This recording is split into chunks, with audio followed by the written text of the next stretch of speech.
So we have the pleasure of Dr. Colleen Wieck joining us from Minnesota. She is the Executive Director of the Minnesota Governor's Council on Developmental Disabilities, a position she has held for the past 40 years. The Governor's Council on Developmental Disabilities is a federal-funded governor-appointed group of 25 members whose mission is to provide information, education, and training to increase the independence, self-determination, productivity, integration, and inclusion of people with developmental disabilities and their families. Prior to her work with the DD Council, Dr. Wieck was a researcher at the University of Minnesota for 4 years, conducting national surveys of group homes and state institutions with an emphasis on comparing costs of different types of facilities. She was also a direct services provider for 5 years in the area of day programs for adults and early intervention for children. She earned her BA and BS degrees in psychology, political science, social studies, and special education with summa cum laude honors, and her master's degrees in school psychology. Her PhD is in educational psychology with supporting areas in public affairs and industrial relations from the University of Minnesota. Dr. Wieck has produced over 150 publications with the DD Council and several DVD productions winning national media awards. She produced a series of 30 public policy papers about the Welsh Consent Decree, 8 public policy papers about planning for the closure of the state hospital system in Minnesota, 5 public policy briefing books for public officials, including A New Way of Thinking, and several publications devoted to personal futures planning and self-determination. The Learning Center includes 10,000 digitized pages of publications and panels in time, describes the history of disabilities dating back to 1500 BC, history of the parents' movement and the history of independent living and the history of self-advocacy. Parallels in Time Part 2 was released in 2006 and is an online historical archive of the past 50 years. Includes video clips and documents that trace the evolution of community services in the area of living, education, and day employment. The historical preservation work was honored by the American Association for Intellectual and Developmental Disabilities in 2015 with the Hervey B. Wilbur Award. So I'm very proud to introduce Colleen. She's the founder of Partners in Policymaking, and we are so glad that she has come to Alabama to join us for this weekend. Thank you, and here she goes. Oh, here. Thank you. Thank you, Linda. Thank you. Good afternoon. Are we set? All right. What a pleasure it is to be here. I'm just so glad that Alabama has decided to replicate the program again. And so my job in the next couple hours is to go through 3,500 years of history. And a lot of people will say, this is the worst day of my life, I have to listen to history. But you're living it, because everything that happened hundreds and thousands of years ago is still happening today. We just call it something different. And so my job is to make it interesting, to tell you stories, and to have you sit back and just relax. You don't have to take notes unless you want to. You don't have to try to remember everything, because all of this will be available to you, and we'll make it in whatever format you need. Now, I have to talk, and then occasionally I'll stop and let you talk. And so you just have to indulge me by not raising questions until we have those opportunities to talk with each other, because it's mostly lecture and presentation. There's a famous saying, we don't see things as they are, we see them as we are.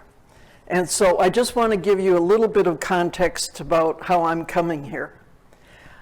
We got the last person with developmental disabilities out of the state institutions in July 2000. And I'm well aware of your lawsuits down here. And at that time, people said, but we need a program for individuals who might have a developmental disability and be at risk to public safety. And so a small unit was created. And the legislature actually said, we need crisis services.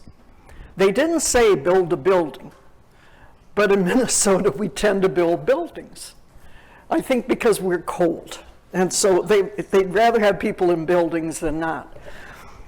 And this little unit grew and grew until it became a correctional facility with metal handcuffs and leg hobbles and prone restraint and seclusion rooms and so forth. And so what went wrong? The state agency, and it probably wouldn't occur here, just allowed people to be treated very poorly. And so I interviewed a lot of the case managers, and they said, well, you know, it was a good place. We could just send them there and basically forget about them. And so people would go there because they didn't wear a sweatshirt, or they wanted to get married and somebody thought they shouldn't, or they spilled paint, or they eloped or ran away. And so we contacted every public official.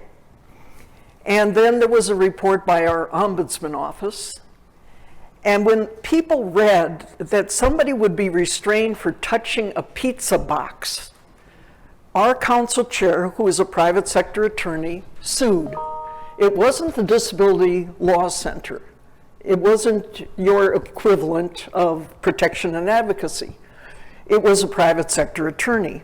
So I had to tell him, you know, you can't be the chair of the governor's council and sue the governor. It doesn't work that way.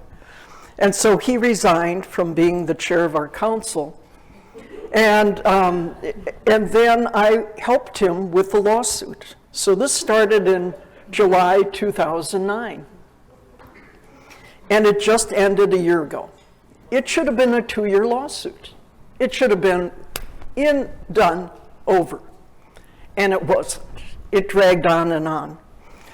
We ended up with $2 million in settlement money for about 190 people with developmental disabilities. So each person would get $200 for an experienced restraint or seclusion. And that meant that one man earned $458,000 because he had been restrained and secluded so much. And so I spent thousands of hours on this lawsuit. I became friends with all the federal judges. I got to help pick magistrate judges. And it didn't have to be this way. The state agency could have taken responsibility. They don't have to always be sued, and yet that's what happened. And out of it came a positive support rule. Out of it came our Olmsted subcabinet, and then I serve on that subcabinet with commissioners. And most commissioners do not know anything about disability. So it's that opportunity to educate. It's everything that those first speakers talked to you about. Building relationships, giving background, setting the context, letting them know how critical their jobs are. And so I'll get started now with this presentation, but I just wanted you to know where I come from because I'm going to make reference to the lawsuits. And I was involved in an earlier lawsuit. I'll talk about that as well. Now, in today's presentation, you're going to see language in the slides because it's historical that's out of date. I'm not here to insult anyone in this room. And I'm going to show you images that are going to be harsh. And so if you have experienced trauma in the past, I'd ask you look away. I've got to do a historical presentation. And so I can't go in and edit every word out of every headline. Just bear with me. I'm very aware of proper language and so forth. So it's our 50th anniversary. We just celebrated. Our council was appointed in October 28th, 1971. So it's probably the 50th anniversary of the Alabama Council as well. And as a result, we produced a documentary. This took me 2 years to write. It's a compilation of all of the work of our council. And then because I know people are concerned, that's pretty dense, so we created a photo book. And the title is Invisibility, and then the visibility is a stronger, it's stronger in the sense of the color, the shading. We found images from 1905, and then we showed the progress, 120 years of progress. And when you look at some of the original images of children, there was no special education. There was nothing. And when we show these images, here's from 1925, a child with Down syndrome. And then you go to the end of the book, where children with Down syndrome are in college. That's the progress you want to see. And so it's our 50th anniversary, and you can go to our website, which is the Minnesota DD Council, or whatever you want to enter, and you'll find our documentary in those 2 publications. I'm leaving these here with Daryl. And then next year will be the 35th anniversary of Partners in Policymaking. We began May 1st, 1987. Now, if you added up the years, as Linda was telling you my little sketch there, you can figure out that I've been in the field almost 50 years. There are people in this room who were born well after 50 years. So if you tell me your age, I'll tell you what I was doing in the field.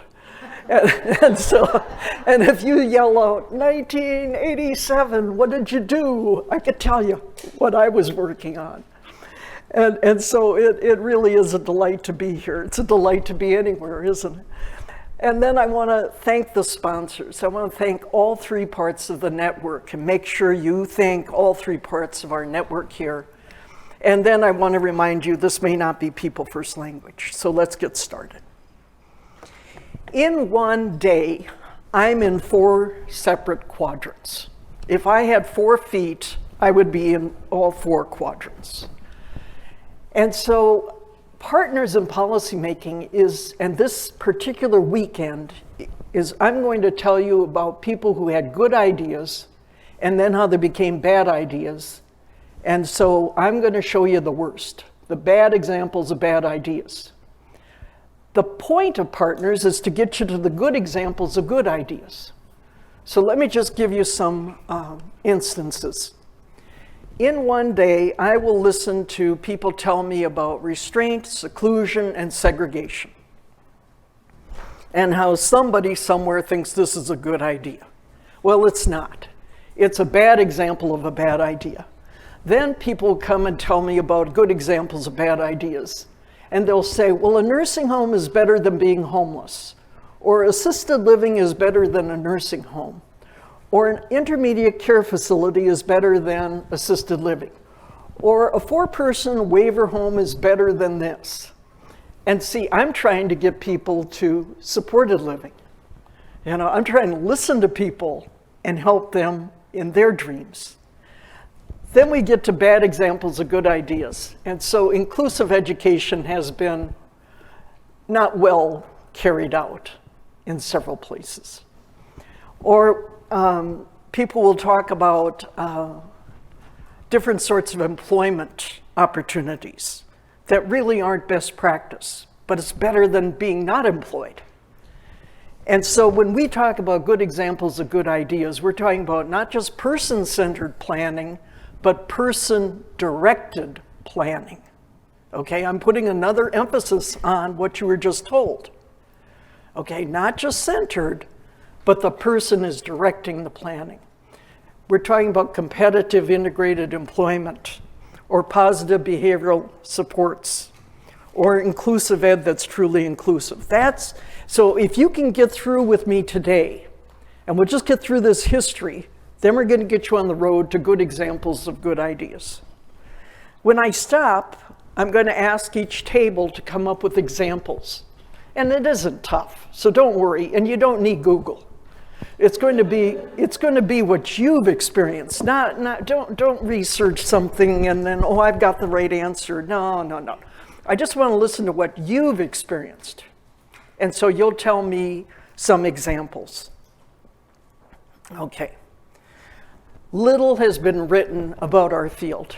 Little has been taught about our field. Have you ever opened an introductory special education textbook? There may be one paragraph about the history of special ed.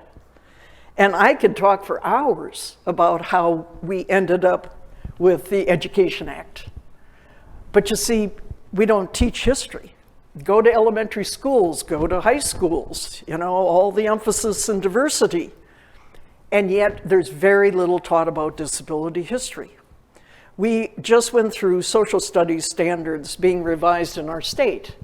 And so, of course, we wrote letters saying we need to include disability history, and we gave all these examples, and they said, well, maybe we could be a standard, or maybe we could be an example, but they weren't ready to place us centrally into social studies standards.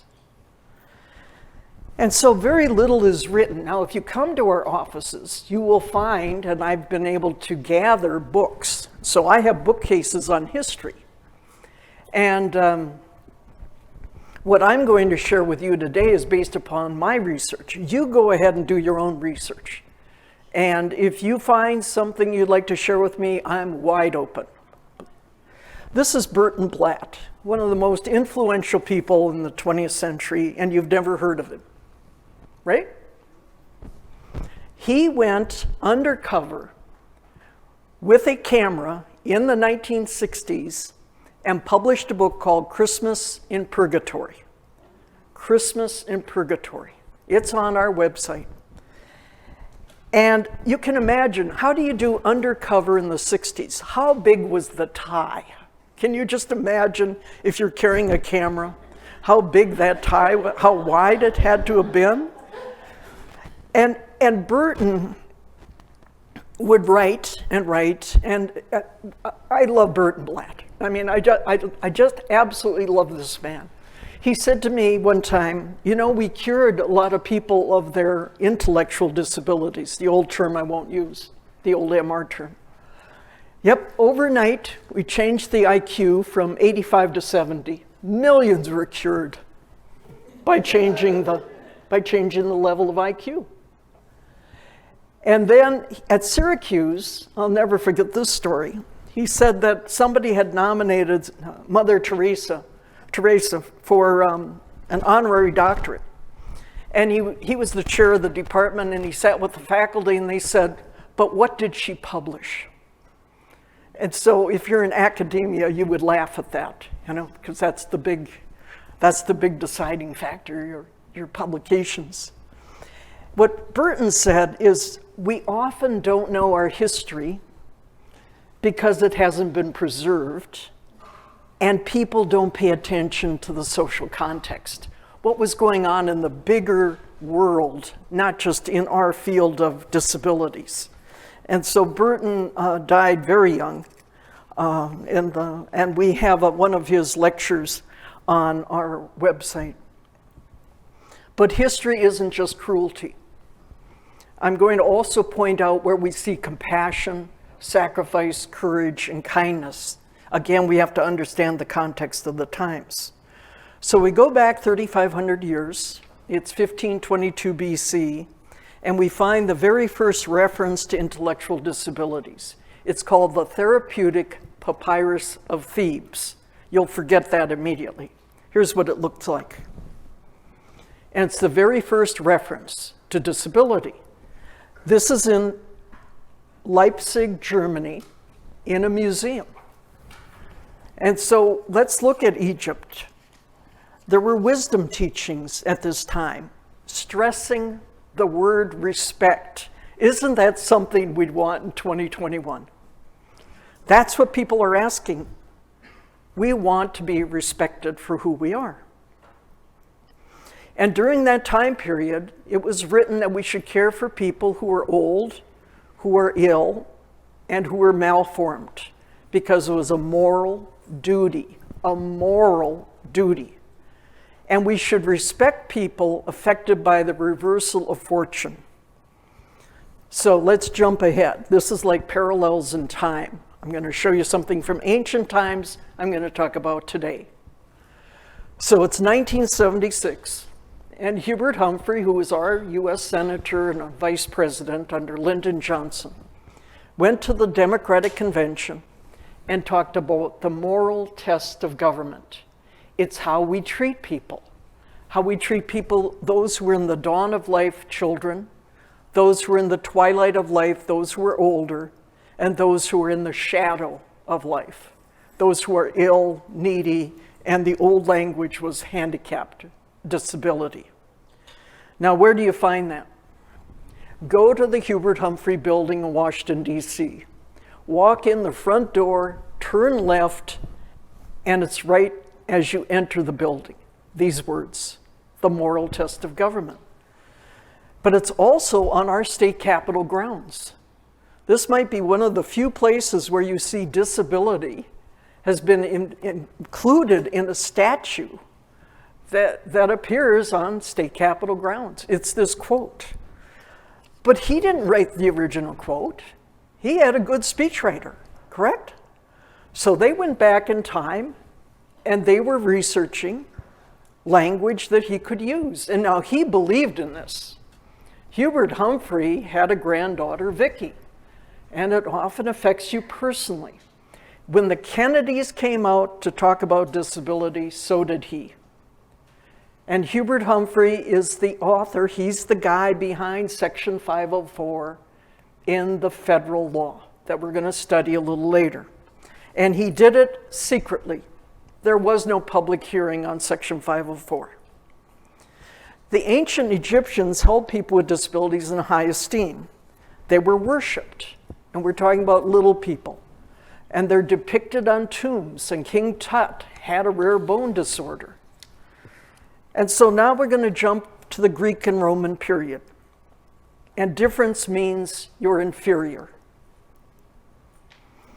The Greeks and Romans believed they were the ideal humans. They were the masters of art, philosophy, literature, science.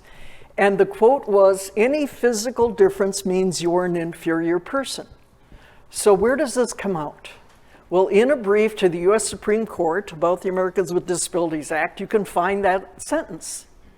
The court is asked to recognize that a physical difference does not mean inferiority. The court is asked to recognize that a physical difference doesn't mean you're inferior.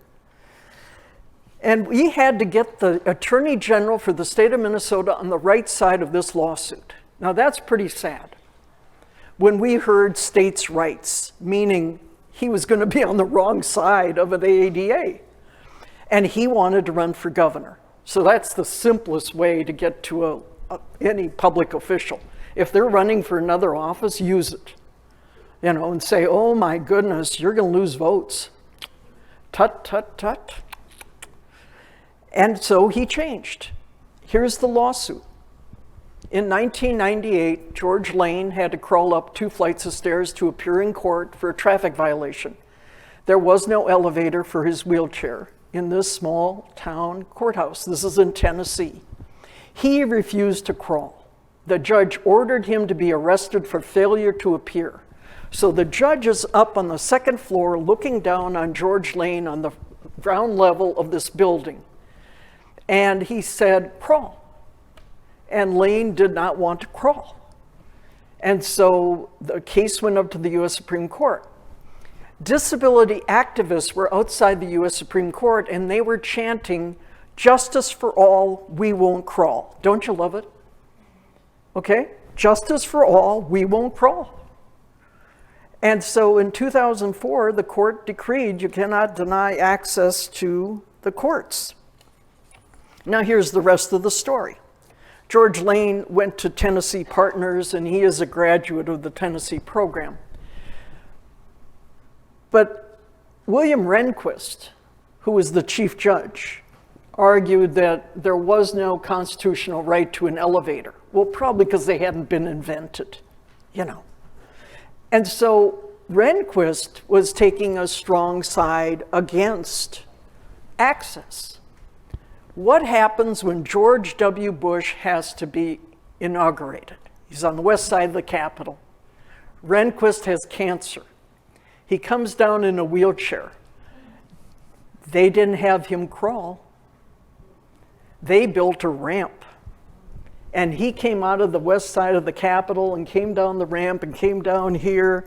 And when it was time to administer the oath of office, he got up out of his wheelchair, administered the oath, sat down in the wheelchair, went back after the inauguration.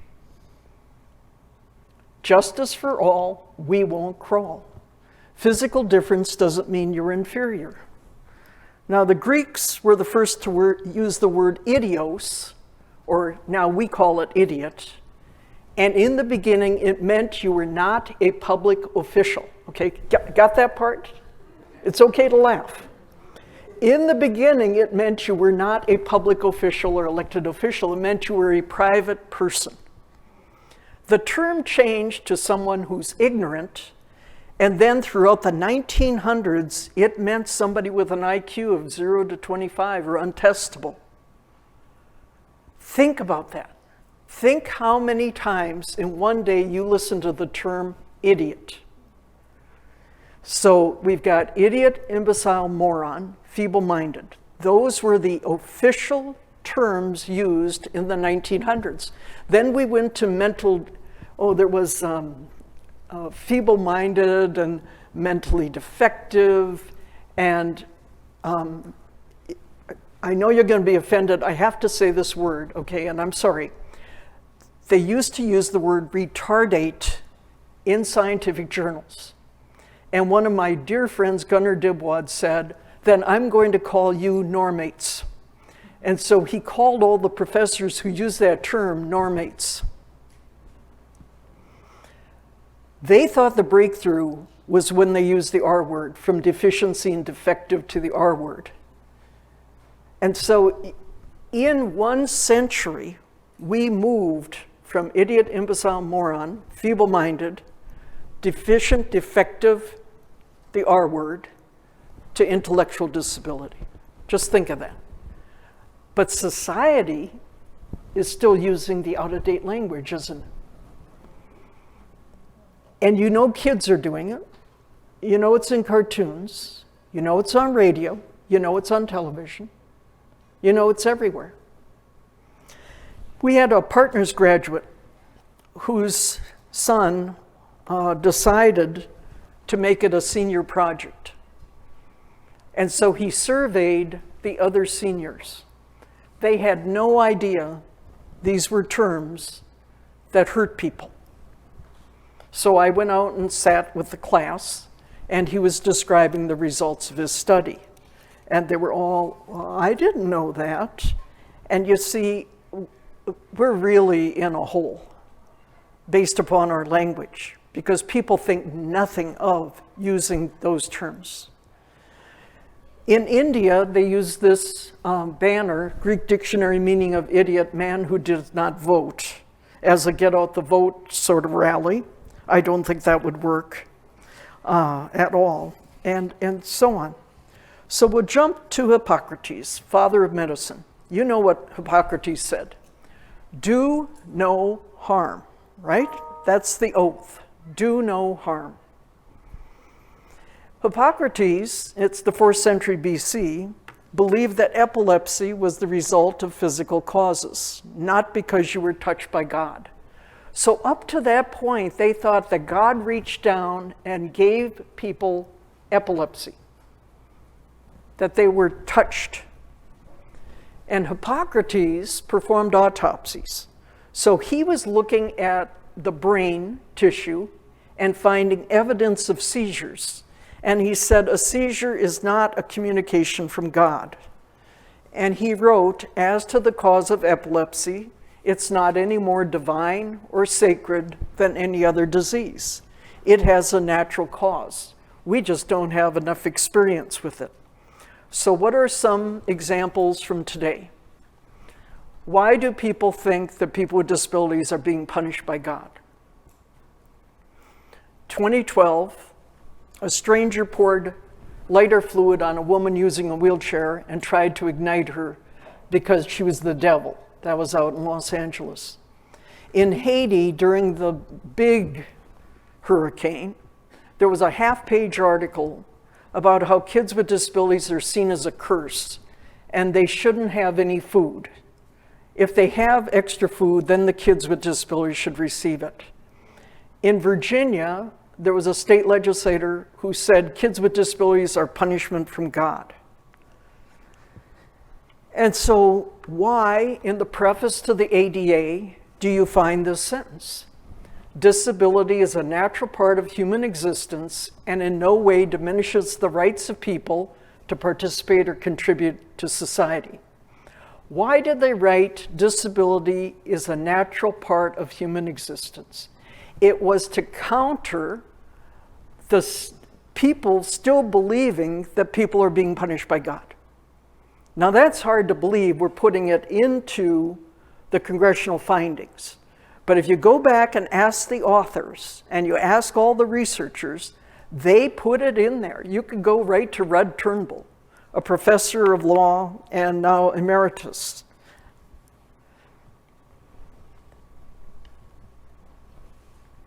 And so here are people who still believe that you're touched by God.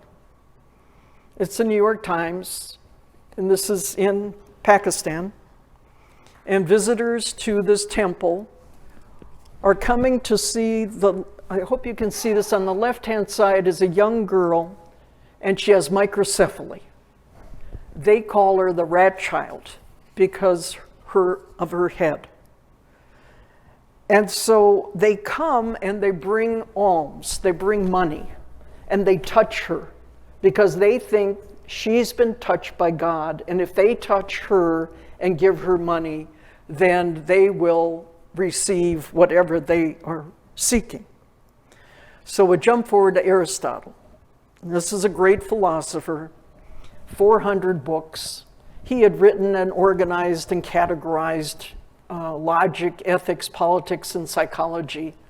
And he studied movement, he analyzed muscles, and he developed his own theories. And 2,300 years ago, he says, man is the most highly evolved being, and woman is one giant evolutionary step below, representing the first step on the road to deformity. And there ought to be a law that no child with a disability should live. As to the exposure and rearing of children, let there be a law that no child shall live. So what happened in this time period? Children with disabilities were thrown into the rivers. Children were mutilated to increase their value as beggars. Children were left in the woods to die. And they would tie the feet to discourage someone from adopting the child. And in Sparta, abandoning infants with disabilities was a legal requirement because they were not human. And this still goes on today. And here's an example. Dr. Peter Singer. Have you heard of him? Princeton University? Okay. He is an expert on the ethical treatment of animals, but at the same time, he is writing op-ed pieces and lecturing on killing children with disabilities. So he teaches bioethics at Princeton. He came, I think, from Australia. He's promoted the public policy that you can kill children. And during the discussion about the Affordable Care Act, he said that 2 quadriplegics equal 1 person. And so if you have to ration health care, give health care to the person without a disability. And so they asked him, well, who should die? And he said, let the parents decide. And they can simply withdraw food or take active steps. So Peter Singer comes to Minnesota. He's giving a lecture on the ethical treatment of animals. It's sold out. It's at the University of Minnesota. A group of us went to protest, and we were standing outside this huge lecture hall, and no one stopped to talk to us. No one asked us a question about him because they knew he was there for a lecture they wanted to hear. And we're out on the steps with individuals who use wheelchairs, who have visible disabilities, invisible disabilities, and nobody cares. That's what we're up against. Well, you know Kevorkian. If you haven't heard of Singer, you certainly heard of Kevorkian. And he was in Michigan. He was an American pathologist and euthanasia proponent. He claimed he had assisted 130 people to commit suicide. The New England Journal of Medicine performed autopsies in 69 cases, and they found that 3/4 of the people were not terminally ill. I had a friend, Lucy Gwynn, who's passed away. She used to publish the little magazine, This Brain Has a Mouth, or Mouth Magazine. And she went there, and she was able to read a lot of the transcripts during the court case. And she said often it was a white female, newly diagnosed with multiple sclerosis, who basically said, I'd rather be dead than disabled. And we keep hearing that. I'd rather be dead than have a disability.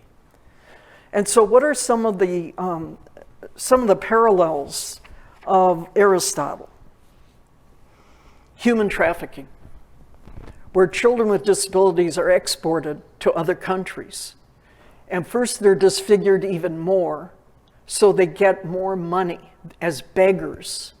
And they're sold into the practice by their parents, or by social workers, or by public officials. And that's how they make their money. We have in this year's class of partners a man from India who said the same thing. They'll perform amputations. And the children with disabilities are run by gangs to make money in begging. And then I found this image of New York City used to issue beggar badges, and they used to assign street corners.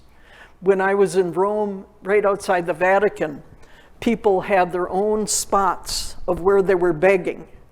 And I'll never forget, they would, just begging for money. And people would come along and be praying and so forth, and you could just tell it was like, get away from me, I'm begging. And then in terms of starvation, go to China. This is why we're upset with China's human rights, one of the reasons. And the British Broadcasting Corporation went to China and they found orphanages that were basically killing rooms. And so they simply starve people. Now let's get closer. For me, this is closer. Canada, not for you. This is a famous case in Canada, and it's Robert Latimer. And Robert Latimer killed his daughter. She was 12 years old, had cerebral palsy. And he claimed it was an act of mercy. And he did it through carbon monoxide poisoning, just running placing his daughter in the truck and then running a tube right into the cab. And he was convicted, and the jurors didn't want to sentence him. And the judge thought that the girl had suffered too much having cerebral palsy. And so eventually it went all the way up to the Canadian Supreme Court, and he was put in prison. I was at an international event, and the Canadians came up to talk to me, and they said, you won't believe this, but an art gallery wanted to create an exhibit showing what would Jesus look like if he came back to earth today. And they were going to use Robert Latimer as the image. And so, of course, the disability community protested, and that did not happen. Here he is. He's granted day parole, and he refuses to offer any sort of remorse. I'd do it again, he said. They picked him to be one of the outstanding Canadian citizens. It's hard to believe. Now, maybe they picked him in order to demonstrate that this was an issue. So we'll get closer to my house, my home in Minnesota. And here's a mother who claimed that there was a fire that got started in her daughter's room. There she is. And she is in prison. And this child did have family support. But she placed an Afghan over a heater. It started on fire. And again, she's better off dead than disabled. And she's got 30 years to serve. We were so lucky because we had county attorneys. I know you call your attorneys different things in different parts of the country. But we were able to go to a county attorney and convince this county attorney to join a disability justice board of directors. And he said to us point blank, I always calculate whether I'm going to win, instead of I need to prosecute because it's the right thing to do. So I was giving a presentation at a continuing legal education course with him. And he was watching my slides, and he got up, and it was like watching Perry Mason. He was marching across the room back and forth, and he said, I saw those photos. I was going to prosecute this woman. You know, that life was valuable. And that's what you need. You have to have attorneys who believe life is valuable. Then there was this woman who came to Minnesota she's a college professor, and she obviously needed mental health help. She had a daughter with Down syndrome who couldn't swallow, and so she wasn't, assisting the child to swallow. And then when she got into the Ramsey County Jail, she committed suicide. And so there is a database of homicides. And it was started by Dick Sobsey, University of Alberta.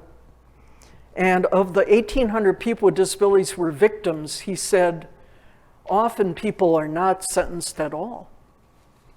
Because the value of life is often your earnings. If you're not earning anything, then your value is tied to earnings. So if you're sitting in a sheltered workshop, or if you don't have a future of jobs or employment, people, it's kind of like the court system is set up that way.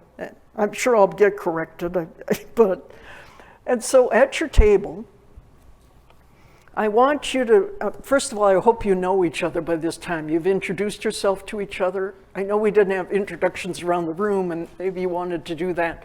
So I'm going to give you some extra time here, so that you can talk to each other at least. And I need an example of where you've seen somebody with a disability used as a beggar. It can be in the United States, or you've traveled elsewhere. Or do you know an example of a person with a disability who's been the victim of a homicide? Somebody killed them. It could be a parent. It could be, they could have been killed by a group home worker, somebody like that. And then we're going to go around the room and we're going to get at least 2 examples. But first I'm going to give you like 3 minutes, 4 minutes. Can you come up with something? Again, you don't have to use Google. You could just use what you know. Is that okay? Okay, then you got about 3 minutes. I'm watching the clock.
Part two of this.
Does somebody have the handheld mic? Okay.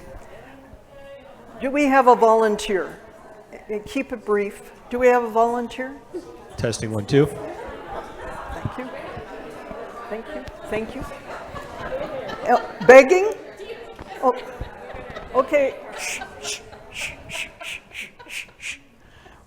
It's funny. Okay. Here you go. I said, I can't remember all the details because I'm sleep deprived today, but I believe it was in Mobile County. Mobile County just recently in the last year, the child was school age. The teachers kept reporting that this child doesn't look like he'd been fed, malnourished. They kept trying to contact the proper authorities. They noticed the same clothes, same diaper that he left in on Friday was what he appeared in on school on Monday. It was horrible. And I know this was in the Birmingham News, and I'm sorry I cannot remember the exact date. I know it's been in the last year. But by the time that action was taken, the child did not survive. He was hospitalized but did not survive. I remember it was a young boy. But the teachers were just devastated that no one, I don't know if they didn't take him seriously or they thought that, you know, it couldn't be that bad. They even reported that there were insect bites on his body. Just a terrible thing. Yeah. Just terrible. Okay, thank you. Okay, begging. Anybody have a begging? Oh, right here. Thank you. Well, we were just discussing that. I know when I was in college, and I know that's been eons ago, but I took a cruise down into the Caribbean, and one of the places we stopped was Haiti, and I had made friends with the navigator of the ship, and he was telling me as I disembarked, he said, first of all, because you're tall and blonde, he said, they're going to know you're a tourist, and he said, so they're going to really come up to you and beg. He said, you're going to see that, so be prepared for that. But then he also told me, and unfortunately I did witness that, he was like, and you're going to see a lot of amputees, he said, because they will either self-mutilate or their families will mutilate so that they can, in fact, make more money begging. And it was everywhere. Okay, thank you. I'll take it. Got it. Okay, we're going to go on. But but other tables will have a chance here. Linda, is there an on and off, Linda? Okay, I'm sorry. Okay. Let me just go on then. Can you hear? Is that okay? All right. Begging, the Knights of Columbus used to do the Tootsie Roll thing. Do they still do that? Okay. And then the telethons. I used to spend a lot more time on telethons because of Jerry Lewis, but that's kind of gone by the wayside simply because how he talked about people.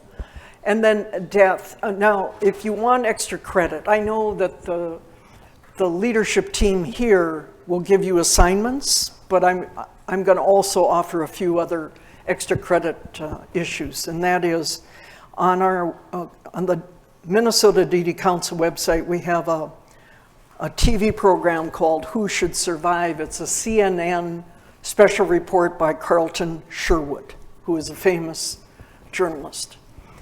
And it's dated, but it used the quality of life formula at the University of Oklahoma to decide which babies born with spina bifida would live and which would die. And so they actually used a mathematical calculation about predicting someone's quality of life. And Carlton Sherwood was able to go to a group home where they sent the babies who were not going to get treatment. And you can see what happens. And then one of the doctors is still practicing. I looked it up in South Carolina. This was shocking for the nation to see. Then in terms of death, we have a lot of suicide bombers in the Middle East and during the wars, and they would have individuals with disabilities committing these acts because they would tell them, we're going to murder your family if you don't do this. We've had death by exorcism, and so we had priests sitting on children with autism and children dying. And then in euthanasia in the Netherlands, 31% of the pediatricians have said that they've committed euthanasia. So we'll move on. And here's from Canada, the best thing for children with disabilities is the guillotine. Now, we'll move to the next couple centuries, and we have the court jester period. And this still goes on. In the royal courts, people with disabilities were kept as court jesters. So the kings and queens would be unhappy and they'd say, send in the jesters. You've seen enough movies. You've seen this. And people were kept as entertainment. And so we have, during the 20th century, Richard the Lion-Faced. We had this very tall fellow at the circus because of Marfan syndrome. A lot of people think Abraham Lincoln had Marfan syndrome. Here's Tom Thumb. You think it's just a bunch of grocery stores, but this is what Tom Thumb looked like. We had a woman recently publish a novel about Tom Thumb's wife. I mean, things just get out of hand. And then I was in Arizona doing Partners in Policymaking, and one of the graduates wrote to me and said, I would have never paid attention to this news article. And it's all about a troupe from Mexico that comes before the rodeo and performs. And so they call them the tiny toreadors. And children of all ages giggled at the sight of midgets, that's that language, not mine, hitting each other, acting drunk, doing hoochie mama dances, dressed in big afro wigs or in drag. The troupe, said to be the first of its kind, performed a 2-hour show. The crowd of 1,000 roared when the bull chased the midgets and made them fall down. The reporter concluded, some call it tasteless, others call it fun.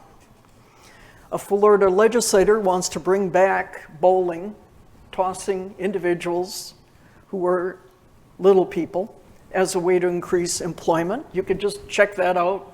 just Google that one, it's out there. And then you can buy films of people used for the sideshows. And so that's still with us. It's everywhere. There are more and more stories coming out about how people with disabilities were taken from their homes and sold into the circus or the sideshows. And that still goes on.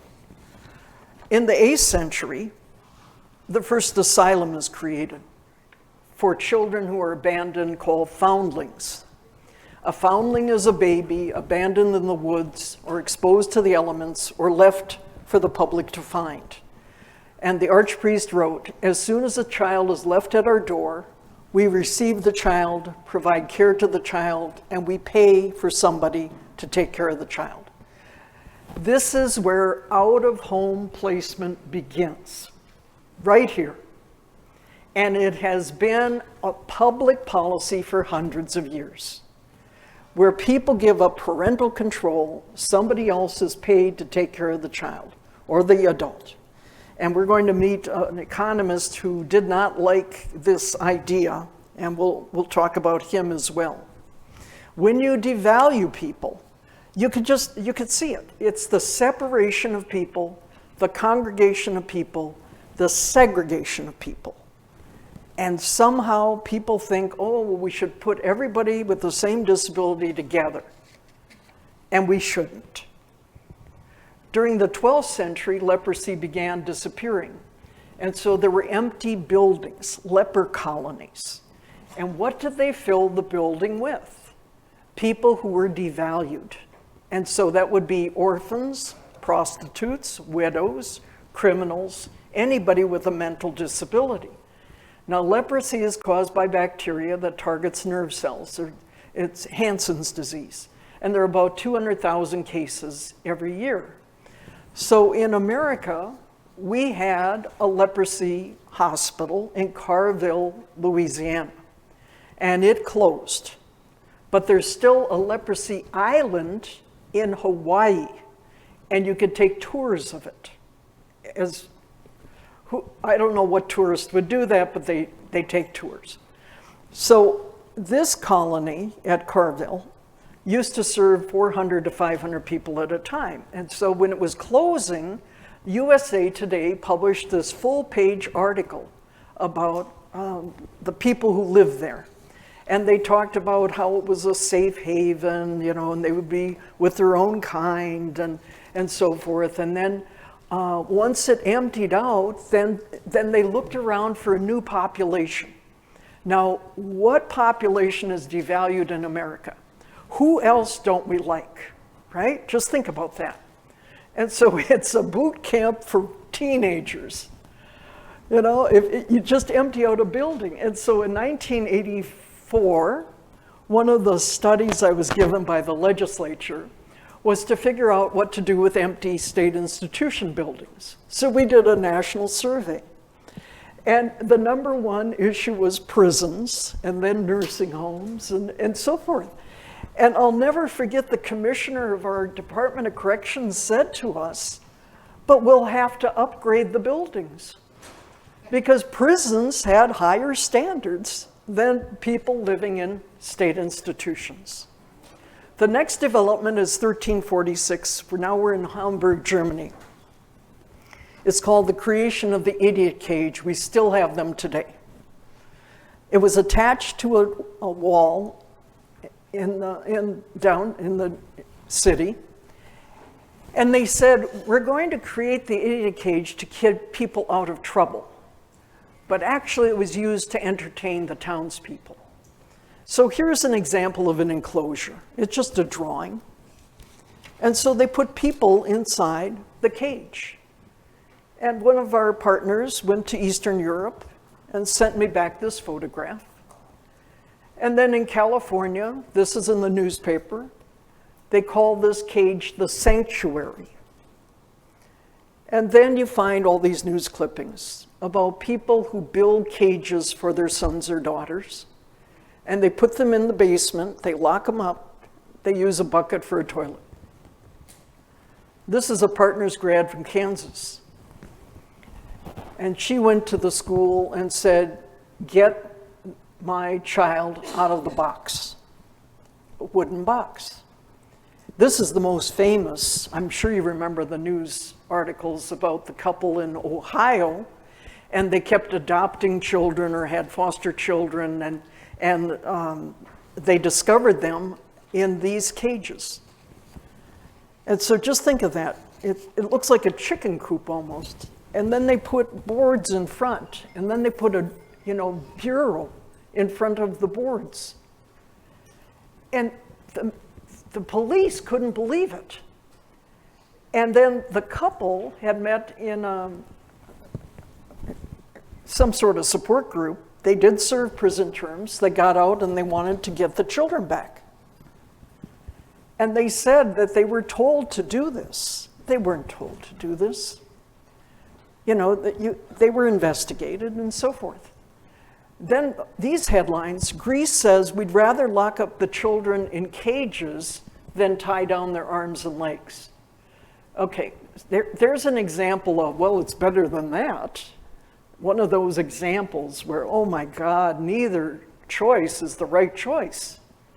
In California, parents were arrested for locking their child in a dog kennel, and in New Mexico, a child was left in a wooden cage.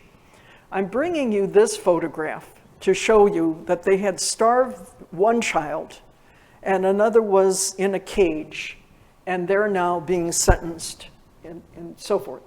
Now remember the Turpin family from California. Remember this hit the news, where it was the house of horrors, and one of the kids escaped and then reported what was going on. Joe Shapiro from National Public Radio is a friend of mine. We've known each other for more than 30 years.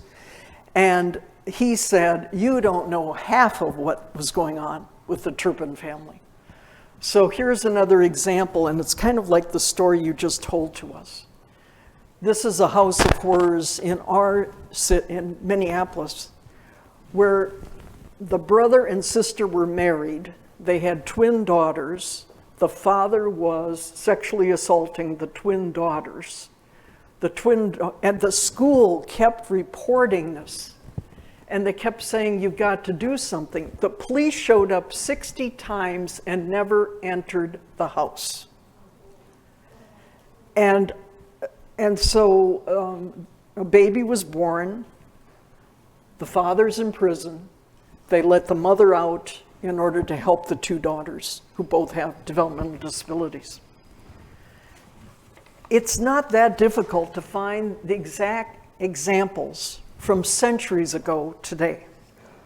So then the next development is what we call the ship of fools. And you probably think that's just a made-up term, but it's not. There really was a ship of fools. Today we call it showboat, right? And you pay admission. And so the ship of fools enabled people with disabilities to be sent away. Just go away. So the community would pay sailors to take the people away. The people would be kept as cargo. They'd travel port to port, and then they would charge townspeople to come and see the strange cargo. And then eventually the people would be probably dumped overboard and killed. What are examples of people being told, why don't you just move away? I went down to Mississippi. They did have a partners program for a few years. It was a strange experience for me because they kept following me. I don't know why. I'm just one person, right? I have no power. And so this mom sat with me, and two people sat down with us, and I thought, okay. And she was talking about her son, who had significant disabilities, went to Tulane University in New Orleans, and needed several medical procedures. She calls back to say, I'm bringing my son home. And they said, don't do that. We don't have a child like that in Mississippi. Why don't you just stay in Louisiana? And basically being told, just move away. We're not going to serve your son or daughter. We have parents from other states who call me and say, we've been told to move to Minnesota to get services. And the last one was, what city is near a mountain in Minnesota? And I said, Colorado. We don't have mountains in Minnesota. You know, if you're going to move somewhere next to a mountain, it'd be a different state altogether. But people are told, move away. Well, that state has better services. Why don't you just move? And so I just want you to know it's still going on. And then at this time period, there's a place in Belgium called Giel. And this has been on 60 Minutes if you want to look it up. And they began creating family care 700 years ago, and it still exists. It's taking care of people, bringing them into private homes and showing them love and respect. So at your tables, and everybody has to participate, just because you two tables participated, you still have to do this exercise. I'm not going to let you get away with not participating. I want you to come with an example.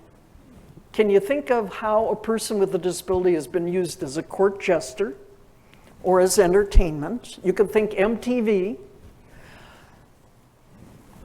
Do you know of cages in your state? Now, they could call them quiet rooms or, you know, like breakout rooms. They're going to call them something else. They're not going to call them cages.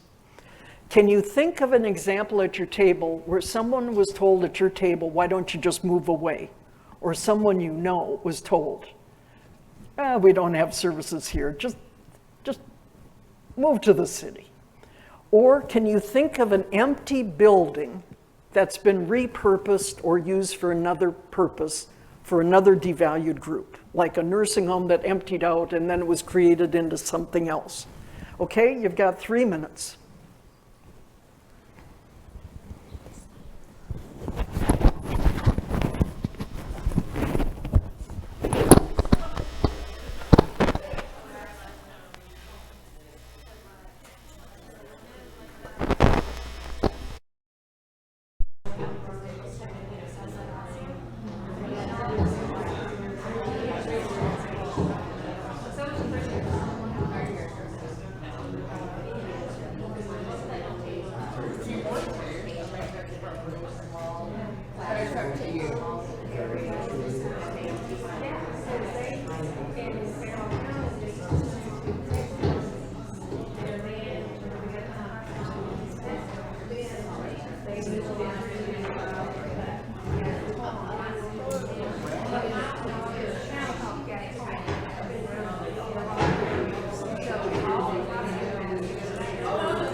How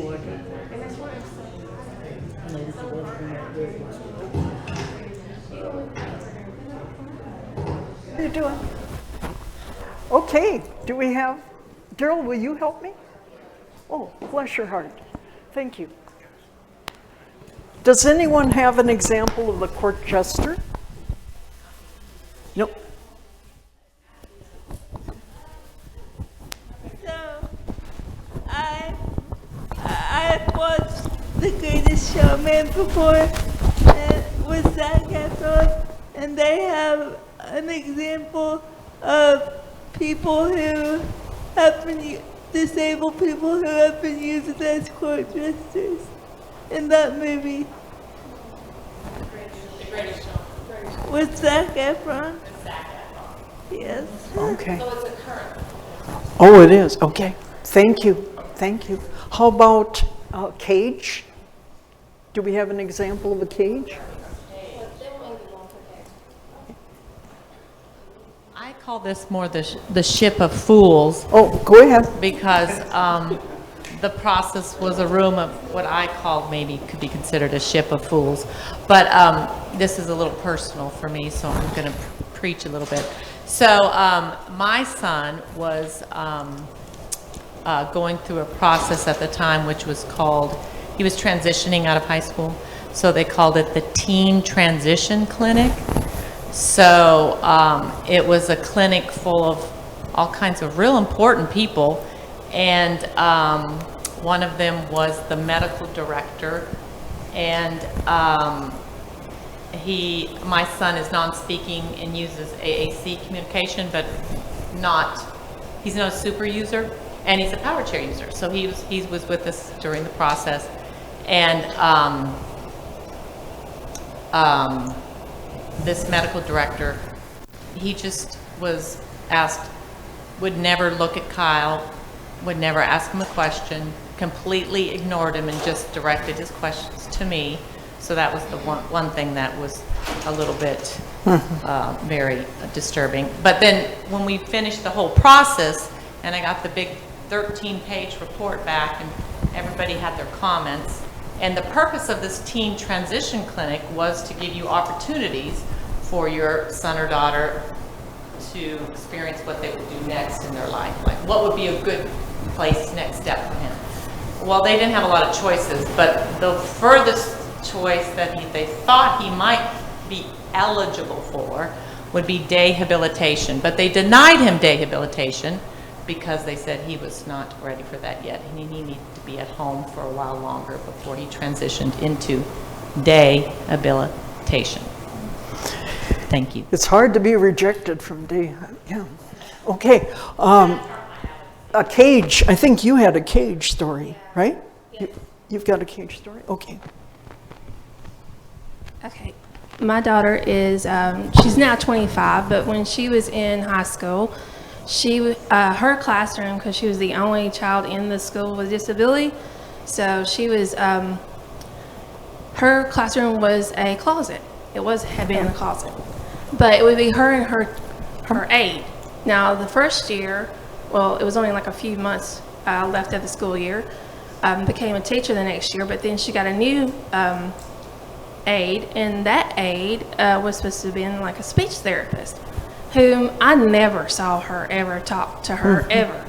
I was like, that's ironic. But then the last 2 years, she had this amazing aide, and she had her going out and doing all kinds of stuff and coming up with all kinds of ideas for her to do things around the school and everything. And she really enjoyed Miss Renee, loves her still to this day. But yeah, I mean, which we had the entire school process was horrible. Got it. Well, Jesse Ventura, our former governor's daughter, was in a closet. Yeah, not when he was governor, before he was governor. Okay, over here. One that kind of hits on both. Our son, he's 14 years old, and he has autism, epilepsy, and a traumatic brain injury. And at one of the county schools where we live here in the state, they use a small closet as a cage if he had a meltdown. And then now I had to advocate for him. At the front of his middle school is this beautiful glass entry area with some plants and a bench. But they often use it as an area if he needs to calm down or if he needs to take a break. Well, the entire entry is glass. So it's as though he is being watched by everyone in the school. Oh, yeah. Talk about a fishbowl. Yeah. An empty building, does anybody have an example of an empty building used for another purpose? Anybody? Okay, that's okay. I'll move on. I know that this is a long period of time, so I promise I'll get a break in here somehow so you can stand up, or if you have to leave the room, you have to leave the room. Let's go on. In terms of the cage, the examples I have include what you've already said: the closets, the quiet rooms, the whisper rooms. Court jester, Howard Stern show.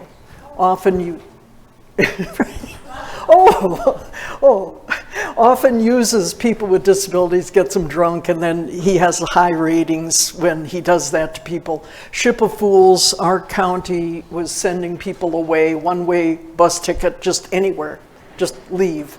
And then in terms of empty buildings, it's often prisons and nursing homes. The conversion is to another group, and so forth. So now we move forward to the Protestant Reformation. And this began in 1517, and during this period of time, people are definitely seen as subhuman. And this is John Calvin, who preached the notion of predestination. He said that God has chosen who will be saved and who will not be saved, and those with disabilities will not be saved. So in this time period, I want to explain this image. And I'm sorry, in the back of the room, I'm going to explain what's here. This is Bedlam. You've heard that term, correct? The original name was Bethlehem, and it's an institution in London on the other side of the Thames River. It's all brick building. The windows are up high. They would be, let's just say 16 feet above where you are. Why? Because you don't know where you are. What difference does it make? The architecture was assuming you didn't care, because you don't know who you are, where you are. And so you can go into institution buildings and this is what it looks like. They didn't design the building for humans. Now, there are naked men and they're chained to the wall. And then there's a guard. He has a whip. On the other side of those windows are townspeople. They've paid to come and see what they might call inmates. And so they'd whip the people, and then they would get agitated and act out, and then they would be paying money. Right down here in the foreground is a man who's naked. He's on a bed of straw, and he's got a pail as his toilet. This is Bethlehem, or Bedlam. I received a master's thesis from a woman in Wisconsin, and she was writing about the 1800s, not the 1500s. She was writing about the 1800s. And she said the county supervisors would come and look at the poorhouses, and they would write reports, and so her master's thesis was pulling out all these observations. Look at the sentence. I saw a naked man on a heap of straw with a bucket for a toilet. And then you go back to Bedlam. I saw a naked man on a heap of straw with a bucket for a toilet. Now let's go to 1980. I'm testifying in federal court, and I have done a review of state institutions. And in every institution, I have to record no toilet paper. No toilet paper. It's 2011, and a federal judge is writing a memo to the Department of Human Services, not Inhuman Services, the Department of Human Services, telling them how much toilet paper to allot to people who are sex offenders. I have the memo. It's hard to believe. See, no one believes me about 1980s, and yet I have images. I have the photographs. I have exhibit photos. And this is how we treat people. And why? Because the staff were upset. What if they take the toilet paper, and what if they purposefully cause flooding? So we'll take the toilet paper away from people. Okay, let's look at the asylums in Germany, and then we'll get to Queen Elizabeth I, and her policies are still in place. This is not the current queen, this is the queen back in the 1500s. And she was the first to prompt Parliament to pass a series of laws to take care of poor people, and they're called the Elizabethan Poor Laws. And here's what they did. They divided poor people into two categories. There were the deserving poor and the undeserving poor. And so if you were deserving, it was because you were too old, too ill, too young, or maybe too disabled to work. So there'd be like an almshouse, like Bedlam, or a hospital, or a poorhouse, or an orphanage. If you were undeserving, it's because you were an alcoholic or a drug addict. And so you didn't deserve to get help.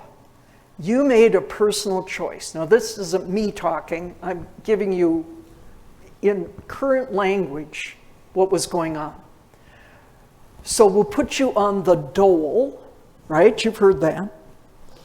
You might get a little bit of food and maybe some clothes. The Elizabethan Poor Laws shifted responsibility of people with disabilities to taxpayers. So the concept is who's worthy and who's unworthy. Let's go back to Contract on America, or Contract with America. Those who can work and don't. What group was targeted first?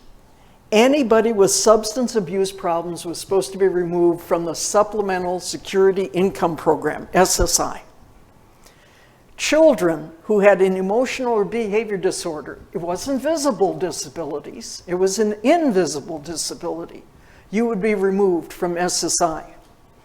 And then for the aid to families with dependent children, they converted it to temporary assistance to needy families. Those who are worthy tend to be born with a disability or acquire a visible disability. Let's just go back to the children with emotional behavior disorders. I don't know if you remember the fleecing of America, but it used to be a reporter who'd talk to Tom Brokaw and say, Tom, I'm on Capitol Hill, and today there was a hearing, and principals came to Capitol Hill to tell Congress that there were children who were faking disabilities in order to get SSI checks. And I'm sorry, but the term they used was crazy checks. I can get a crazy check if I act this way in school, and then at home I'll be a typical kid. And so they were using SSI, and they had news headlines about these kids. I have all this at home. I didn't bring it here. And so they were feigning their disorders, and SSI has run amok, and we've got to stop this. Then in 2010, there was an expose by the Boston Globe, and they talked about how parents were getting medication online, and then they were feeding their kids psychotropic meds, and then the kids would get a diagnosis, and then they'd get money. And it was, you know, it was people who were trying to get money. They were trying to get some funds. And so you've got all these exposés going on about Social Security. This is a psychiatrist in the late 1700s. We'll jump forward.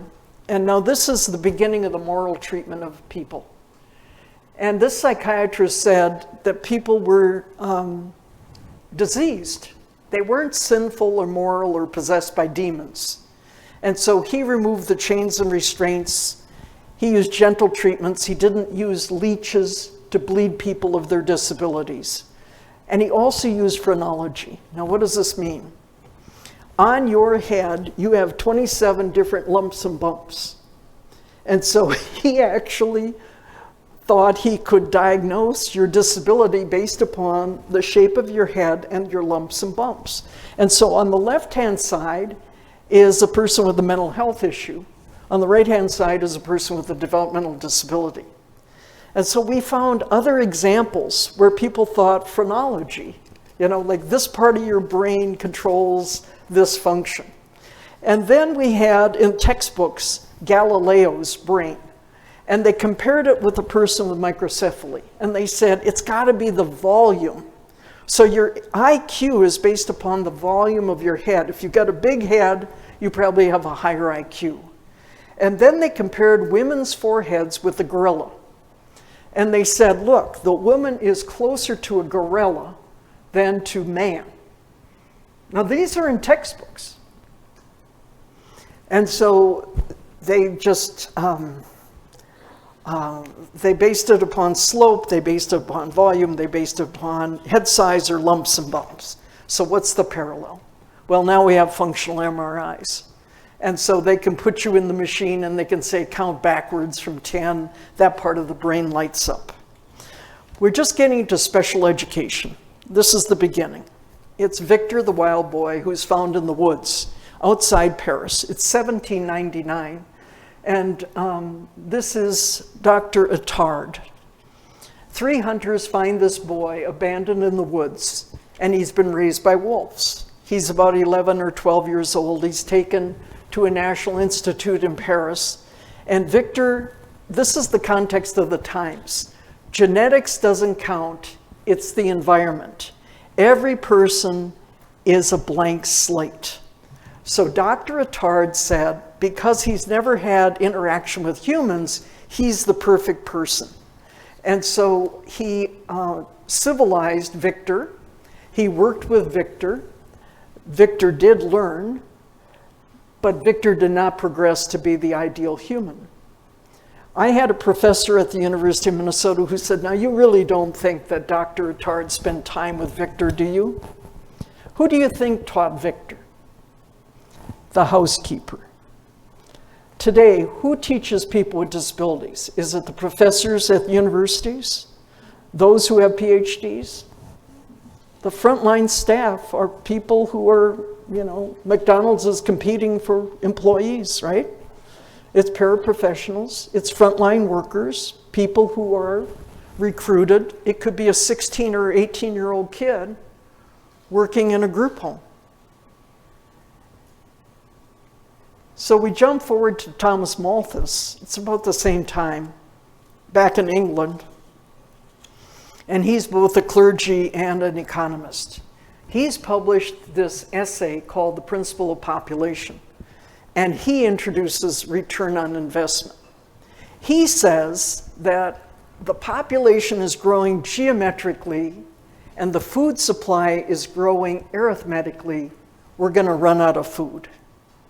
So he said we have to cut the birth rate and we have to kill people with disabilities. We have to eliminate them. Only those who make the greatest return on investment should survive. Now, where do you see return on investment? Go to vocational rehabilitation brochures, and I'm not picking on VR, but they'll say if you invest $6,000, we will turn this person into a taxpayer, right? And so we want to invest in those with the least disabilities, and we'll turn them into taxpayers. They're not doing it out of malice, but that's the argument we all are told. I'm supposed to report return on investment. And so he was against foundlings, and this ROI, return on investment, has been used for years. And here's some examples. Terry Branstad, governor of Iowa, and he was given the job to rewrite IDEA on behalf of George W. Bush. He's interviewed on National Public Radio. I saved the transcript. He said, sure, kids with disabilities have the right to education, but why are we spending tens of thousands of dollars on those who can't support themselves or those who can't learn at the expense of others? Minnesota, we had a week-long expose about special ed costs. We have reports on how much special ed has to be subsidized by regular ed. We had Governor Lamb out in Colorado say, why can't old people just die? They have a duty to die and get out of the way because their last year of life is the most expensive. We just don't know which year it is, right? And then he said, why are we spending money to teach someone how to roll over? Charles Dickens wrote A Christmas Carol in response to this essay. And Thomas Malthus is Scrooge. So take out A Christmas Carol and read the play. And you will see Thomas Malthus's language in A Christmas Carol. Now we jump forward to the poorhouse. And this was created in the 19th century because there was a little bit of wealth. And so now we're going to help poor people because they're the source of disease. And so we'll put people in poorhouses and we'll teach them how to work. Now, in the beginning, a poorhouse looked like this. We're in farm country. You have horse pens and calf pens, and you've seen this sort of setup. And these folks are on a little bit of wood. And then look, the family next is on the ground. And there's a police officer and an older gentleman walking by. You see that image? Here's Katrina. Look at that. It's identical. And these folks went for 5 days without any help. Look at the edema. Look at their legs. Look at the poorhouse. Look at Katrina. I saw this in Time magazine and I had to cut it out. So we go back to Napoleon, and he's saying if you have a disability, you have to be taken out of the parent's home. You have to be put up in a hospital. So the poor laws are revised in 1834. And here's what they said. I'm sorry about the language. Every idiot, lunatic, insane person who cannot be provided for by the family is entitled to some basic service. And this is the foundation of today's policies. When we go to the Capitol, who are we arguing about? Who should get Medicaid? Who should be on the waiver? Who's entitled to this? Who should get a job? So we're still dealing with the poor laws. When America brought the poorhouse concept to over from England, we built a poorhouse that is sturdy, right? We built it big. Every county in our state had a poorhouse. I've had partners come up and tell me, I thought my dad invented that term. He said, you're sending me to the poorhouse, you know, and they didn't realize there really was a poorhouse. Now, who went? Again, it's identical to the leper colonies. Widows, orphans, alcoholics, any type of disabilities. Why were people hidden in closets? Because of state laws. Go back in your own statutes, and you'll probably find a law that said, if a state official finds somebody who looks a little slow, they have to be reported and segregated. Just a little different. And we've had partners tell me that they had, family members who'd run to the attic or the basement if somebody drove into their property. They were scared to death if they had a disability. This is the period of time when you lose your rights. This is where guardianship begins. And in America, we're still strongly in favor of guardianship, even though it comes from the 1800s. Somehow we're hanging on to the idea that we're going to take away someone's rights. And so in England, if you had a disability, you couldn't vote, you couldn't own property, you couldn't be elected to office, you couldn't be a witness in court, you couldn't get married. And so they would take your property. And it's so automatic today, parent or guardian. They just automatically say it. Finally, we get to a reformer. This is Dorothea Dix, Massachusetts. And she had taught Sunday school in a women's prison. And she asked one day if she could go see the women prisoners. So they took her into a basement or a cellar, and there was no heat and the women were naked. And she asked, how can this be? And they said they have no feelings. So there was no need to heat and there was no need to clothe. So in 1843, here's what she did. She went on a tour and she started recording. What did she see? I saw people in cages, closets, cellars, stalls, pens. They're naked, they're chained, they're beaten with rods, they're lashed into obedience.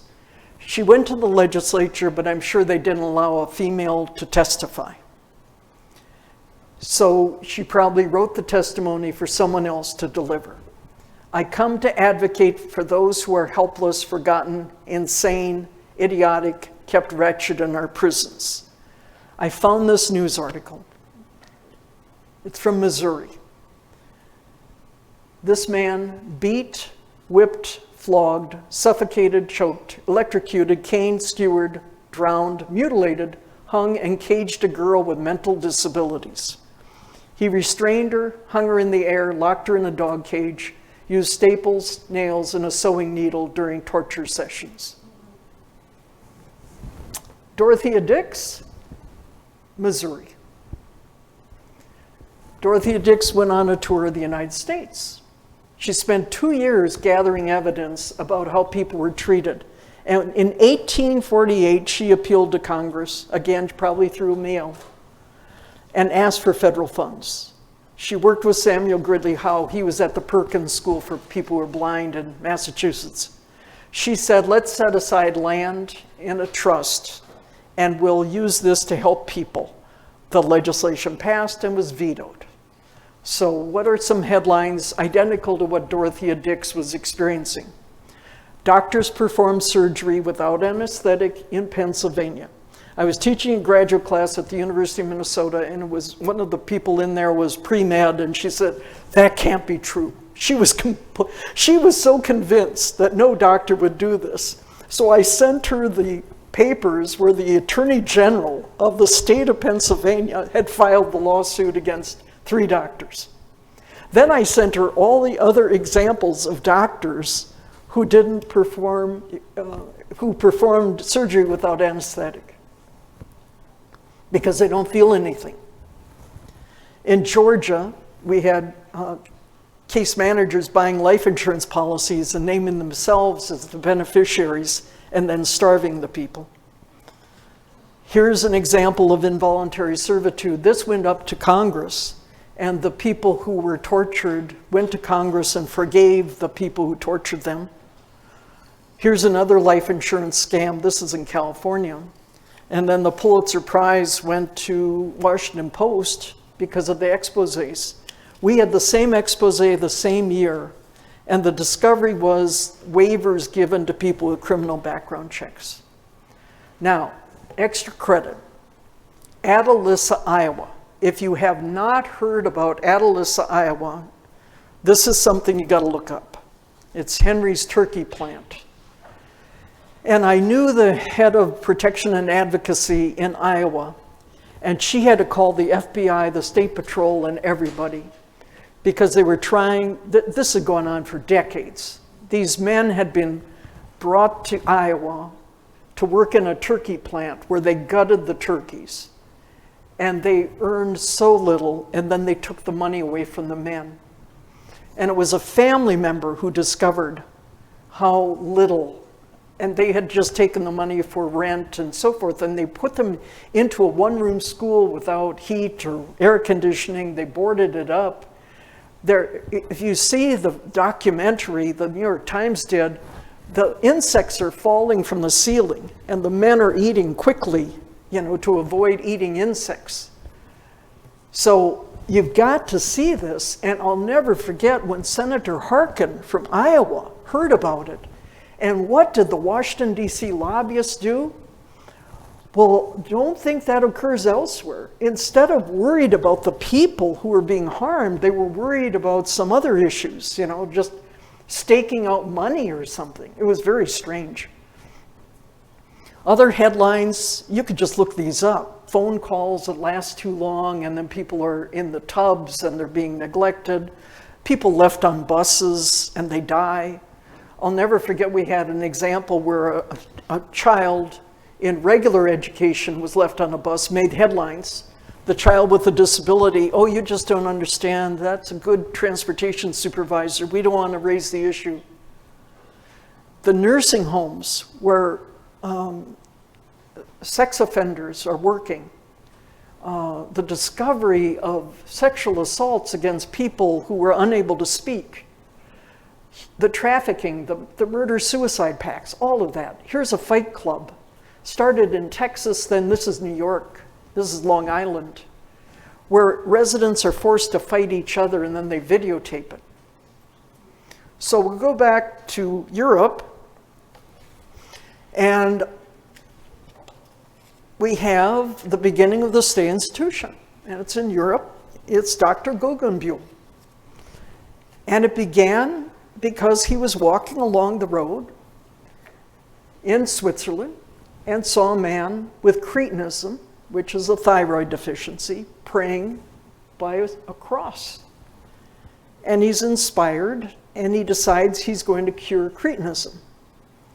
So he gets 40 acres of land at 4,000 feet above sea level, and he says, I'm going to cure cretinism. With fresh air, exercise, we're going to teach speaking skills, and we're going to pray to God. And he traveled all over claiming he had cured cretinism, and of course he hadn't. And so Dr. Sagan, who studied under Dr. Attard, learns about this. And Dr. Sagan is an art critic and an economist and friend of Victor Hugo and a teacher. And he's declared the apostle to the idiots. And so Dr. Sagan moves to the US. And he publishes a book called The Moral Treatment of Idiots.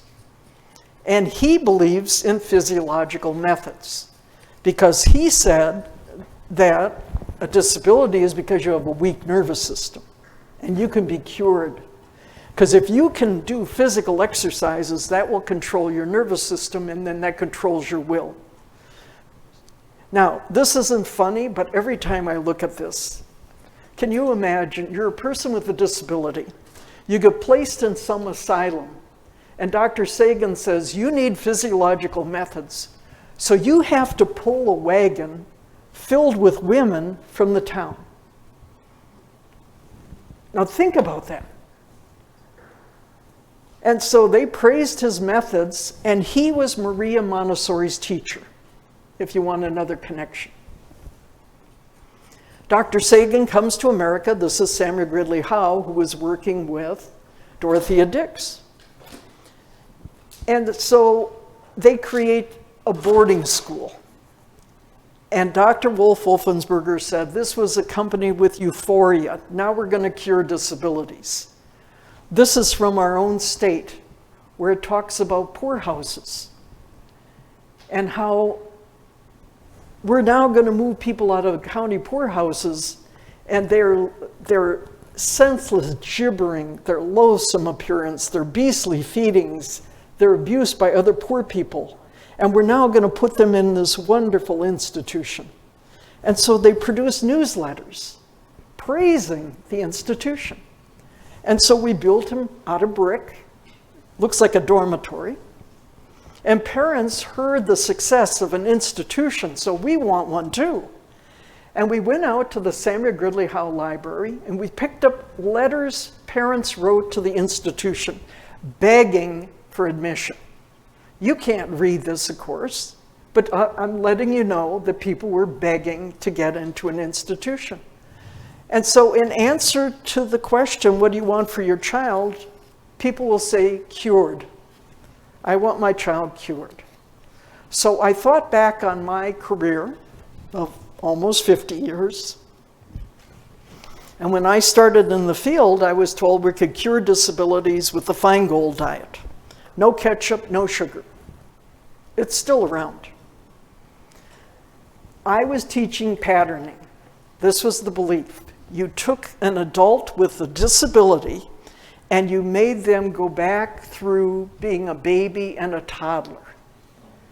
We were told to take people to chiropractors. In the 50s and 60s, they claimed cures. I had to write a position statement against that idea in the late 80s. Vitamins. People believed in vitamins. I had a mom from Ohio tell me that she had a son and she was told to put her son's hands in cold spaghetti. Somehow that was going to help him.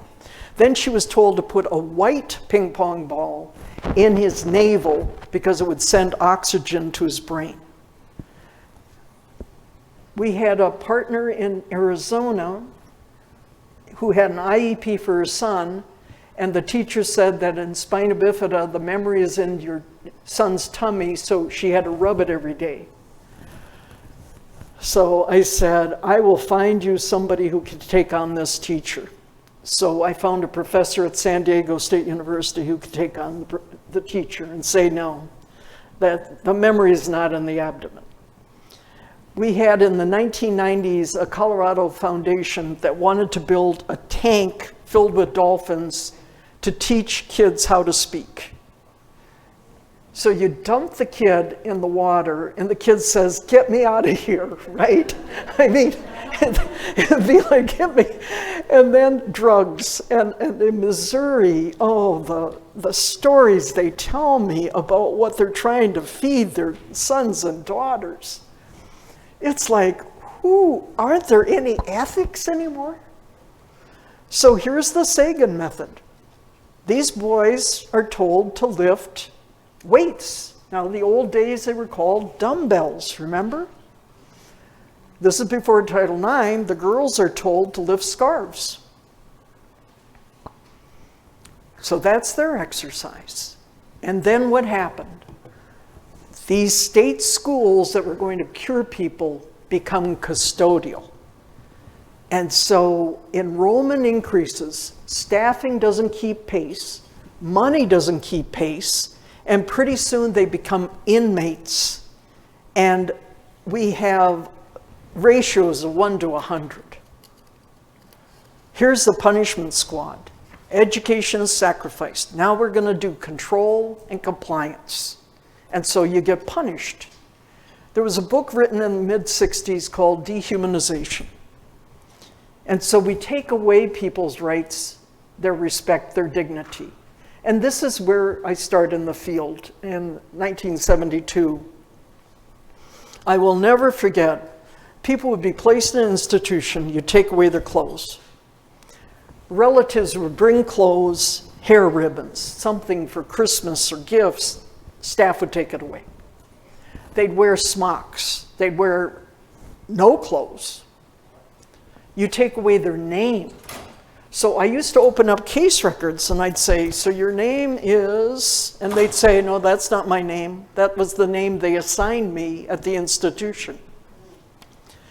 You'd wait for hours, whether it's to get your medication, to take a bath once a week. You'd feed people at odd hours. We still have group homes that put people to bed at 7 because they don't have any staff for overnight shift. Everything was for the convenience of the staff. The ways we dehumanize, I'm going to give you a break in a few minutes, I promise. Unorthodox methods. Putting kids' heads in vices. This is California. Digging ditches. And if you didn't know what that caption read, you would think you're in a concentration camp. Women working in the kitchen. Look at, there's probably one staff member. Children making baskets. And you're thinking, well, that's a functional activity. No, because they take apart the baskets and they start over the next day. You see, we were doing that into the 80s. This table would assemble nuts and bolts. This table would take them apart. You'd start over. It wasn't functional. It was just keeping people busy. Here's special education 100 years ago. And so it's beanbags, shapes, telling time. I bet if we looked at some IEPs, we'd find something similar. Here are the low grades handling stones. And it says no longer a community liability. The message was self-sufficiency. When I did my doctoral dissertation, they argued in the literature, I can run my institution cheaper than you can. How do you do it? You feed people oatmeal and Valium. And you have the people doing all the work. So you'd run farms. And so the major causes of disability were thought to be alcoholism, deficiency of nutrition, tuberculosis. Then we created colonies. So there'd be a colony for epilepsy, a colony for people who are nonverbal, a colony for people who were non-mobile, non-ambulatory. And then we divided people. So men on one side of the campus, women on the other. They couldn't be on the same sidewalk. They couldn't be at a dance. They couldn't eat together. The segregation that went on. Here are women during the day who get to work as housekeepers. They don't keep the money. The money goes to the institution. But they live at the institution at night. And so all of this segregation kept feeding on itself because we couldn't have people interact. Here are 23 babies alone with, I think we counted one staff. Here's another version of a cage or a crib. In California, they used to put plastic covers on the top of the cribs because they said, the nurses said, it was so much easier if they didn't learn to stand or walk. So they kept the babies as babies. And then here are the women waiting. Now, I can drive around and see this, and I'm sure you can too. I can't imagine your state is that much. You can just see people waiting. They're waiting for a life. And so we get to 1866, and Samuel Gridley Howe is asked to go to upstate New York. They want him to open a brand new institution. They're doing groundbreaking. And he prepares his speech, and he's going to lay this cornerstone, and he begs them, don't open this institution. Because once you open a building, then you have to have janitors, you have to have food service, you have to have staff. And he says, why do we keep building buildings? There's a better way to do this. Now, I'm going to break with the agenda bit, because you need a break. But could you come back in 10 minutes, please? Would that be okay? And then I'm going to get you from 1900 to 1970 before dinner. Is that a fair deal? Okay, thank you. I'm just going to start in 10 minutes. So please come back.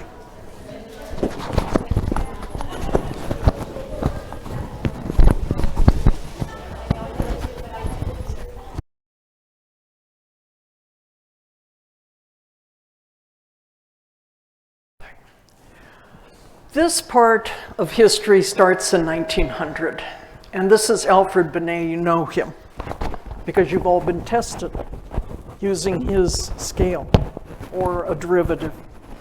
Alfred Binet is from France, and he designed the intelligence test in order to help people. And he had 3 simple rules.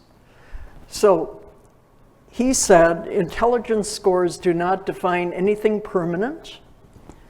Intelligence scores are a rough guide for identifying and helping children. It's not a way to measure a typical child. And just because you have a low score doesn't mean you're innately incapable. We have violated every one of Binet's rules for 121 years. And intelligence tests have gone up to the US Supreme Court. And California especially has had to change how they assess children. So what happened? The test comes to the United States. And this is Henry Goddard. You will learn he's not one of my favorite characters of history. Goddard brought the test to America, and he had ulterior motives. He standardized the intelligence tests on 2,000 students. Then he distributed the intelligence test nationally.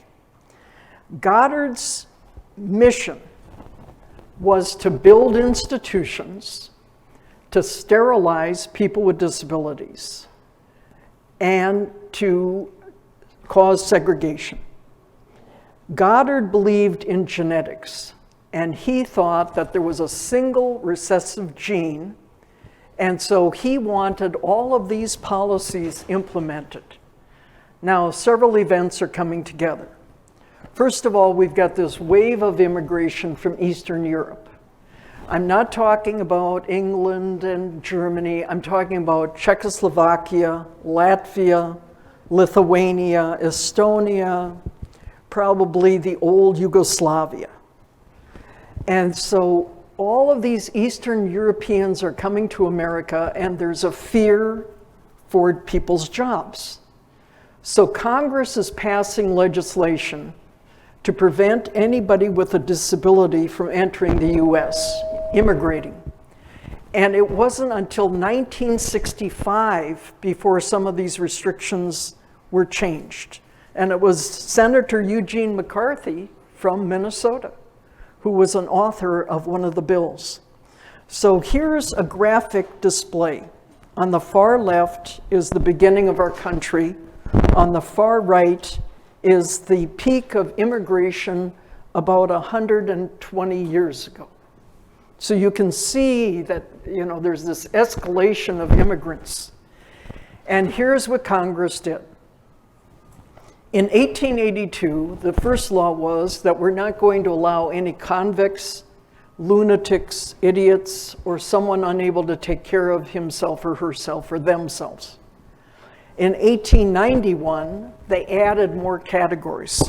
No idiots, insane people, poor people, people likely to become a public charge, loathsome, contagious diseases, or felons. Look at that middle sentence. In the last administration, there was a renewed effort to prevent people who become a public charge from entering the United States. When they say public charge, it means you might go on Medicare, you might be eligible for Social Security, you would be receiving government benefits. And it was like 1891 language playing out in the United States just a few years ago. And then in 1917, they added even more categories. So it was no idiots, imbeciles, feeble-minded, people with epilepsy, insane, alcoholics, poor people, felons, anarchists, or anybody with TB. Now, why anarchists? Think about your history. We would call the word terrorists today, right? Because the anarchists had started World War I by shooting King Ferdinand. We had Russian Revolution coming. We had anarchists shoot President McKinley in the United States. And so they were trying to keep people out of America. It feels like we're in similar discussions about immigration, maybe different than what we were facing at that point, but it feels like we're back on the immigration discussion. So here's the test. This is Benet's original test. And if you listen to my biography, you heard that I'm a trained school psychologist. I laugh at that because what I learned was how to administer intelligence tests. And so today, if I were testing each of you, I would place paper over 2 images at a time. And I'd say to you, which face is prettier? Then I'd move down one row, which face is prettier? Which face is prettier? The third column, I'd say, what facial part is missing? And on the last column, I'd say, what body parts are missing? And a child of 6 can identify which is the prettier face when compared to one another, and a child of 7 can identify a missing body part. So I went back to the original Binet test, and I can put you to work right now. You have 2 minutes to assemble these 3 sentences by rearranging the words. And I would be up here with a stopwatch, and I'd be recording, and then I'd collect your papers, and then I'd decide if you have a mental age of an 11-year-old. Now, we're not going to do this, but that was the next part of the Binet test. Then people said, well, that takes too much time, so let's do it this way. And they came up with paper and pencil tests that would be timed, and we'd be asking you specific questions, like make a dot over one of these letters, and does Christmas come in March, and so forth. So here's what happened. 1913, the Public Health Service administers the intelligence test to a sample of immigrants. I'm not here to insult anybody in the room. They concluded that 79% of Italians, 80% of Hungarians, 83% of Jews, and 87% of Russians were feeble-minded. Now you should laugh. See, nobody challenged the test. They thought that the test was right, and all of these people should be deported. So here's what Goddard did. He was invited by Ellis Island to come and administer a 2-step process. He called it visual inspection. So you get off the boat, and we have slides on our website of this. You get off the boat and you're asked to walk along, and so you're marching along, and they come to a stairs, and Goddard trained female social workers. He said they were the best at this task. Look at each person and determine, do they look a little slow? Do they look like they have a disability? And so if you look a little slow, you signal to the social worker at the top of the steps, send that person to a psychological testing area. And there they would administer the formal intelligence test. Now let's hope you knew the correct language. Because if you're pointing to 2 faces and you're asked which one is prettier and you don't understand English or whatever language was being offered, you could be deported. And by using this approach, he was able to increase deportations. 5,000 people are entering Ellis Island, and rather than challenge the test, they assumed the test was correct. So what happened? We've got World War I. Goddard worked with psychologists, and they decided to start testing our World War I recruits. They used alpha and beta test, paper and pencil. They concluded that 40% of the white men entering World War I were feeble-minded. It's okay to laugh. No one challenged the test. William Stern, a psychologist from Germany, said, you know, this is too difficult. Let's get it down to one number. So he came up with the idea of putting mental age as a numerator, chronological age as the denominator, dividing it and coming up with your IQ. And so he decided it should just be one number. What happened? Other people grabbed the intelligence test and they said, you know, this takes too long. And so on the left-hand side, you can see this man is wearing a device. And here's what happened. They put the device, it's the Romberg test, they put the device on his head and they tell him, close your eyes and sway. So if you did that in your seats, would you be swaying left to right, or would you sway forward, backward? If you're swaying left to right, you're feeble-minded. Now you can laugh, okay? On the right-hand side, a woman is given this test. Let's say I have a box in front of you. You can't see what's inside the box. I have a stopwatch, and I say, go. And you have to feel the objects as quickly as possible and identify them. So let's say there's a light bulb, a pen, a Kleenex, or some handkerchief. And then I would test you. I would judge your intelligence. And those who have the lowest IQs have the hardest time identifying household objects. So then other people said, that takes too much time. Why don't we just drive by their houses? Again, it's okay to laugh. These are in the textbooks. Drive-by diagnosis. And so on the left side is a woman with who's high-grade imbecile, and the little girl is potentially feeble-minded. On the right-hand side is the mountain home of old John and his family living near Pennsylvania, or Pennsylvania, New Jersey. And all of the children have records of immorality and are morons. Then you had families that were isolated. So they married, cousins were marrying cousins. And remember, we had laws forbidding that because it resulted in disabilities. Then we had county fairs where you would find posters like this. We have people with unfit human traits, like they have epilepsy or they're criminals or insane. And we want to breed out that, and we want to replace that with only the best and the brightest. They used to have competitions at county fairs about who had the strongest family.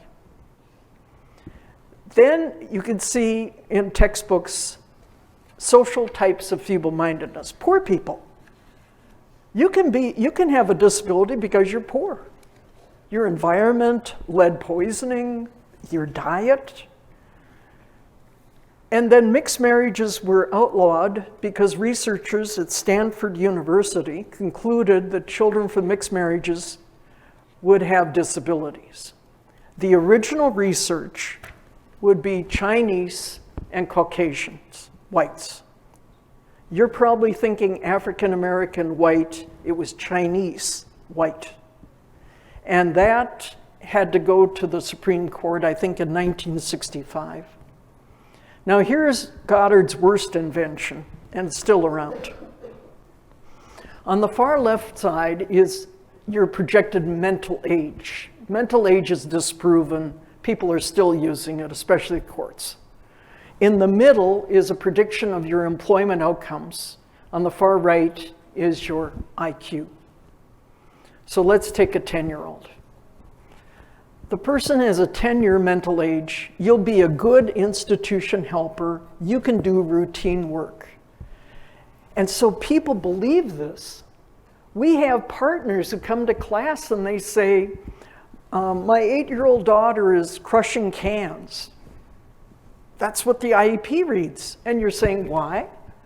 Well, that's what the shelter workshop does in town. And so the school has concluded that's going to be her employment outcome.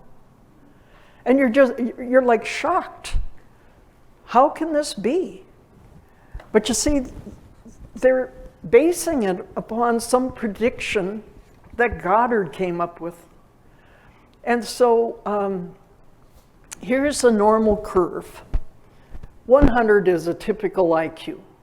So right down the middle, you've got people who, they predicted their employment outcome. So it'd be a plumber or conductor. You know, a teacher would be like the 120 IQ. You've heard that before. You know, that's where you're going to be, nurse or teacher. On the far right, professionals, executives, attorneys. Now, who do I care about? I care about the 1.8% of the people on this side of the normal curve. I want those people employed, and that's not easy.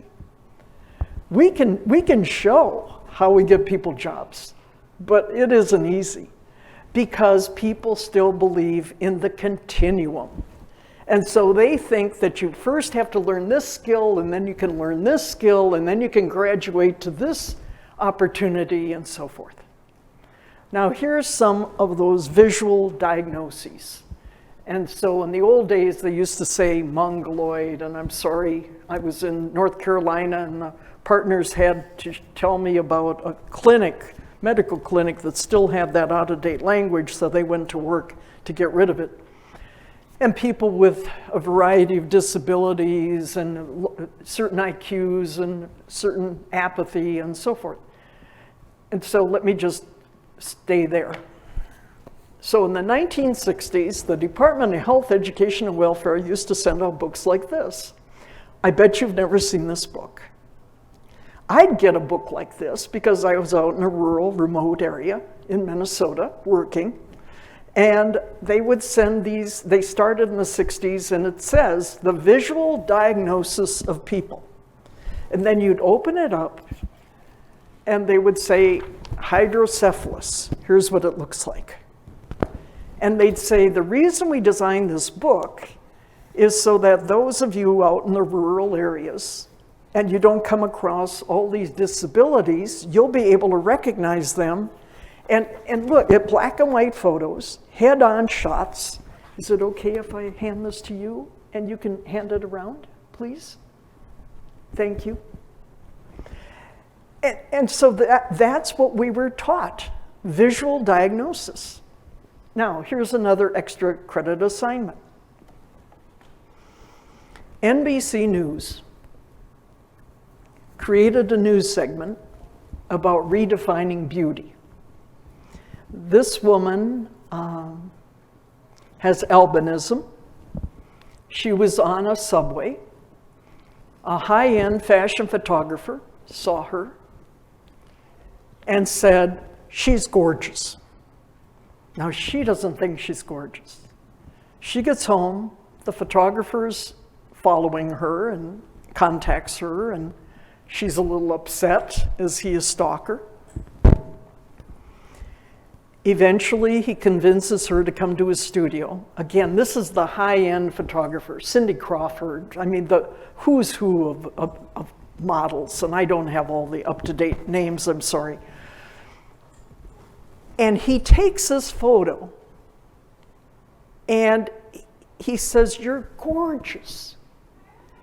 And then in this NBC news segment is that book. And he says, here's how doctors are taught to look at disability.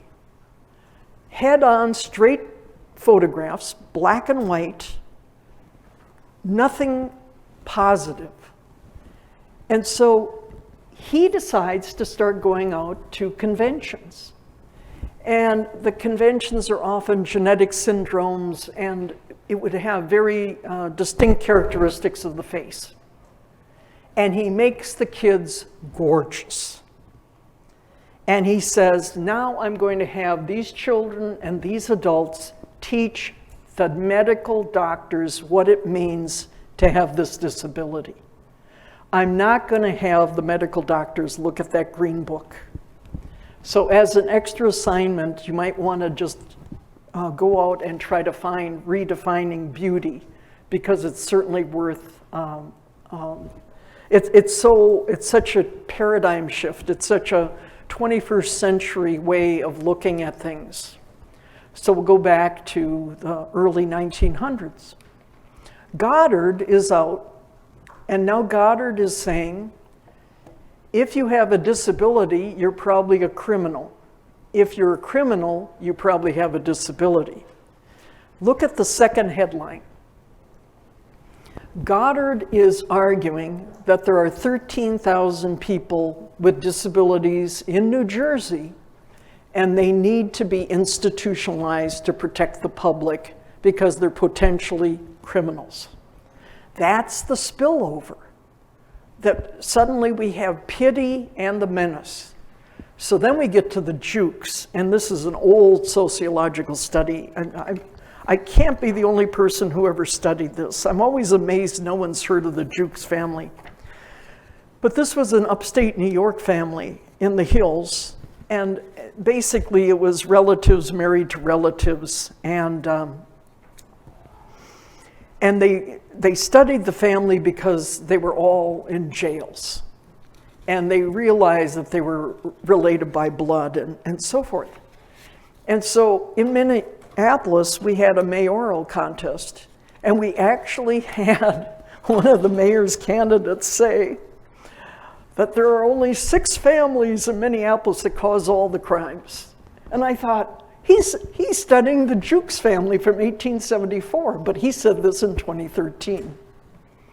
And so in this time period, delinquency and disability are intertwined. So feeble-mindedness leads to delinquents. The great majority of criminals are feeble-minded. We have to sterilize and segregate people. Now, just for fun, I found this in a textbook. This is the criminal's ear.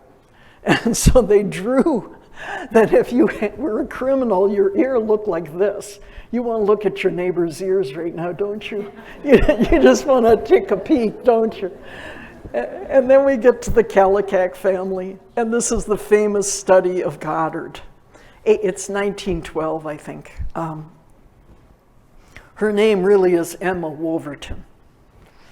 But Kallikak was a made-up name. Goddard took 2 Greek terms, good, bad, and combined them and made it the Kallikak family.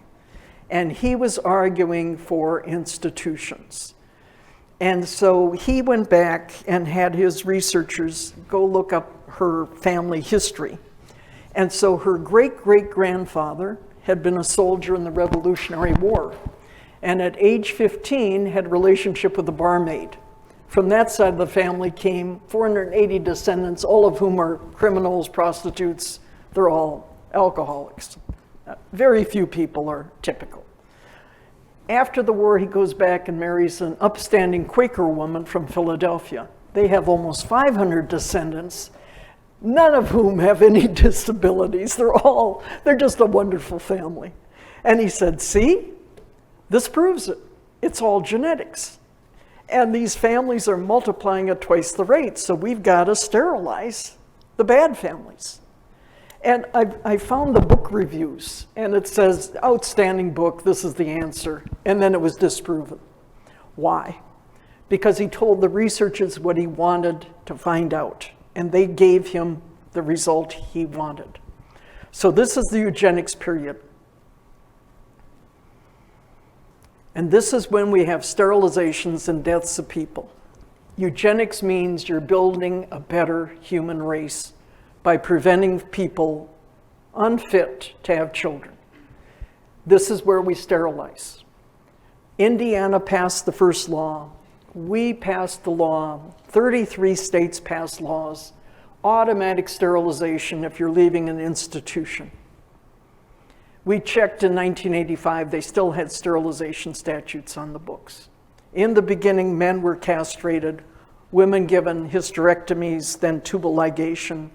In the 1970s, when I started work, women were coming out of the institution given experimental birth control, implants, things like that. Not with consent. There was no consent. They were the experimental guinea pigs. And so they believed that feeble-mindedness came from genetics. So we had to prevent people from getting married. We had to kill children at birth. This dates right back to the Roman and Greek period. And then we get to the Supreme Court, 1927. And the US Supreme Court is asked to rule about whether they can sterilize 3 females. Carrie Buck is on the left-hand side, and Emma, her mom, is on the right-hand side, and Vivian, the baby, is not in this photograph. And so she's institutionalized, and she got placed in the institution because she was taken away as a baby, put in foster care, sexually assaulted, had a Vivian out of wedlock. That's what they used to call it. And so the officials at the asylum wanted to sterilize, and eventually all 3 were. The psychologists in the institution called them a shiftless, worthless class of Southern whites. And so the Supreme Court upheld the fact that they could sterilize the women. And it was Justice Oliver Wendell Holmes, who we regard as this great justice. And what happened was he wrote the decision over a weekend, and he was talking about sacrifice. And he said, if we can vaccinate people, we can sterilize people. And his conclusion was that 3 generations of imbeciles are enough, and he ordered all 3 females to be sterilized. Now, Vivian died as a child, and she was a straight A student. And then they sterilized the relatives of Carrie Buck. So what are some recent examples? This woman went all the way to the US Supreme Court to have her daughter sterilized. Sweden became the first country to compensate for sterilizations. Beijing automatically sterilizes for genetic disabilities. Vermont did a study of the sterilizations, and they concluded they were sterilizing good families, bad families, poor people, indigenous people, people with disabilities without consent. Here's the sideshows. It's the Barnum and Bailey Ringling Brothers Circus, and they called her the Darwin's missing link. What did Goddard do? He went out to all the school superintendents, all the commissioners of education, and said, don't let these kids with disabilities into your schools. We've got to protect them because they'll all become delinquents. Then I found this headline, keep drunk people from getting married. That would certainly reduce the marriage rate, wouldn't it? And then here's the myth about alcohol. This man has cerebral palsy because of his father was intoxicated. And then I found this, all people are somewhat feeble-minded, so there was no chance for anybody. And then we get to the Nazis. And the Nazis came to America to study what we were doing. The Nazis came to Virginia. They based their sterilization law on Virginia's sterilization law. And this poster shows the heavy burden, the tax burden of people with disabilities. On the left side is a person with a developmental disability. On the right side is a person with mental health issues. And so we're sterilizing, abusing medical experiments. We're killing people. The Nazis come and study us, and they launch their own Operation T4. It's named for an address in Berlin. And it's the code name. So they asked physicians to look at case records, and a red cross meant death. How's that for irony? They didn't examine anyone. They just prescribed death. So they'd pick up the people on a bus and take them to a killing station, but they called it a hospital. And they'd enter and they'd say, now we're gonna take a shower. So let's take off your clothes and we'll go down the stairs. And what they did was they disguised showers and with carbon monoxide poisoning, and they would gas people. They called people with disabilities consumers. And a consumer meant you ate, but you didn't produce. You weren't a producer. So you were a useless eater, life unworthy of life. And after killing people, they would estimate how much money was saved by not feeding people, and they sent that to Hitler. And they said, see how much money we saved? And the hospital rooms looked like this, like any hospital room in the 1940s. And they had cremation ovens, and then they moved the one from Hadamar to Auschwitz. And this woman pleaded and said, I didn't speak up. I didn't do anything. I just avoided the matter. And so I was at a conference, and they announced that they had a memorial for people with disabilities, and I thought, they do? And so I said, well, let's go. And so Jane Chase, who used to be the director of Partners, and I got up. We got into a taxi, and I think you know Germans like precision. So the taxi driver kept saying, "What's the address?" And we said, "Just take us to Symphony Hall. We'll figure this out." What's the address? And we didn't have an address. So he pulls into this big circle and stops the taxi. We pay, we get out, and there's a bus stop. And there's a poster inside the bus stop with that photograph. And see, the Americans came and bombed out the building. They bombed that villa. And here's the doctor who was in charge of Operation T4. And we thought, it's a bus stop? And so this was years ago. And we left Berlin. And then what happened was the disability community in Germany protested. And they got like $3 or $4 million. And now they built a universal design, just unbelievable memorial. So as an assignment, we have a documentary called Hadamar, Hadamar, on our website. I would ask you to go watch it. It's 16 minutes. And we walk through what happened at Hadamar, including the trial. Now, when they killed like what was it? Was it the 1,000th person or something? They had a celebration.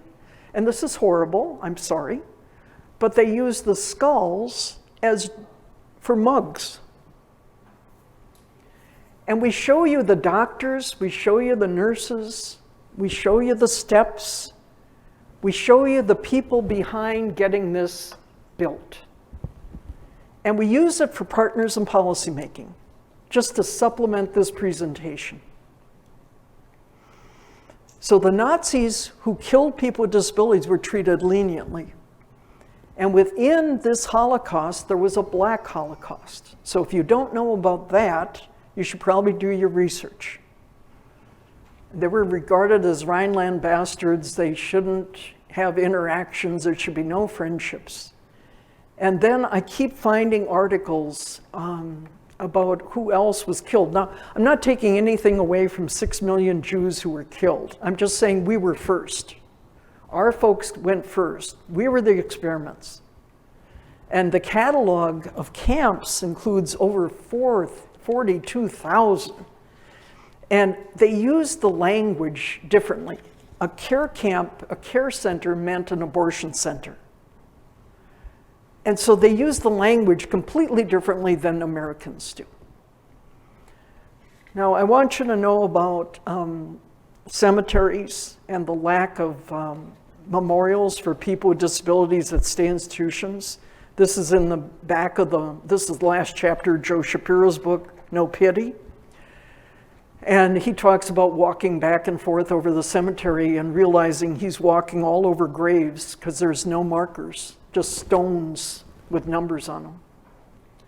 And then we get to Willowbrook, and this is where I'm going to end at exactly 5 p.m., I promise. Brand new book. I'm leaving a copy here, and it's all about Willowbrook. Willowbrook is on Staten Island. It made Geraldo Rivera his career because his name was Jerry Rivers until ABC, the hour-long program that he was in charge of. This is the same year as education laws passed in Congress. Look at these kids should be in school. Look at the lime around the drain. No toilet paper. This is the locked door.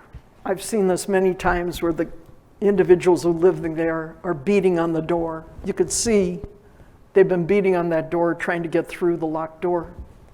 The beds were always made because that's what licensing would look at. Notice there's no pillows, no blankets, no bedspreads. I can tell you what year you're looking at by what year pillows are added, bedspreads are added. Bathrooms had to be easy to clean, no soap. Now, there are people in this room who know immediately what happens when there's no soap and how disease runs through institutions. No toilet paper. I have a memo about Minnesota's toilets and how many had broken toilet covers, how many had no toilet covers. There were only a few physicians, 6,000 people living there. So Dr. Bronston, who wrote the book, talked about triage. So they call them, let's say 1 a.m., 2 a.m. in the morning, and they say, you got to come down and stitch up somebody. And he says, was it blood or broken bones? That's your priority. Think of that. It's still true today. What abuse issues are studied? What are they investigating? Well, guess what goes to the top? Blood and broken bones. Restraint, common.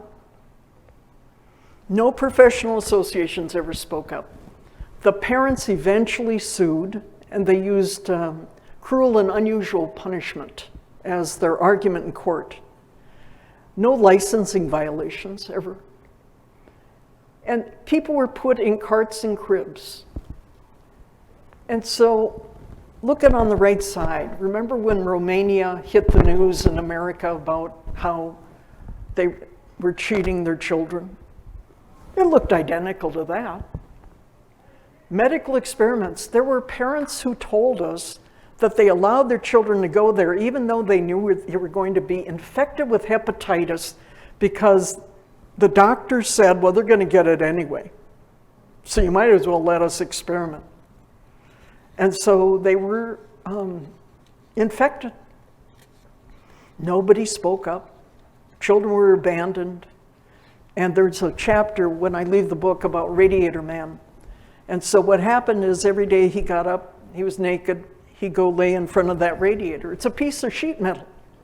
His whole backside is burned with and full of scar tissue. And Bill would write that we live in a fast society. So it really takes something to see. And see, Willowbrook is the opposite of this room. We're living in luxury in this room. And he said, people can't identify with institutions.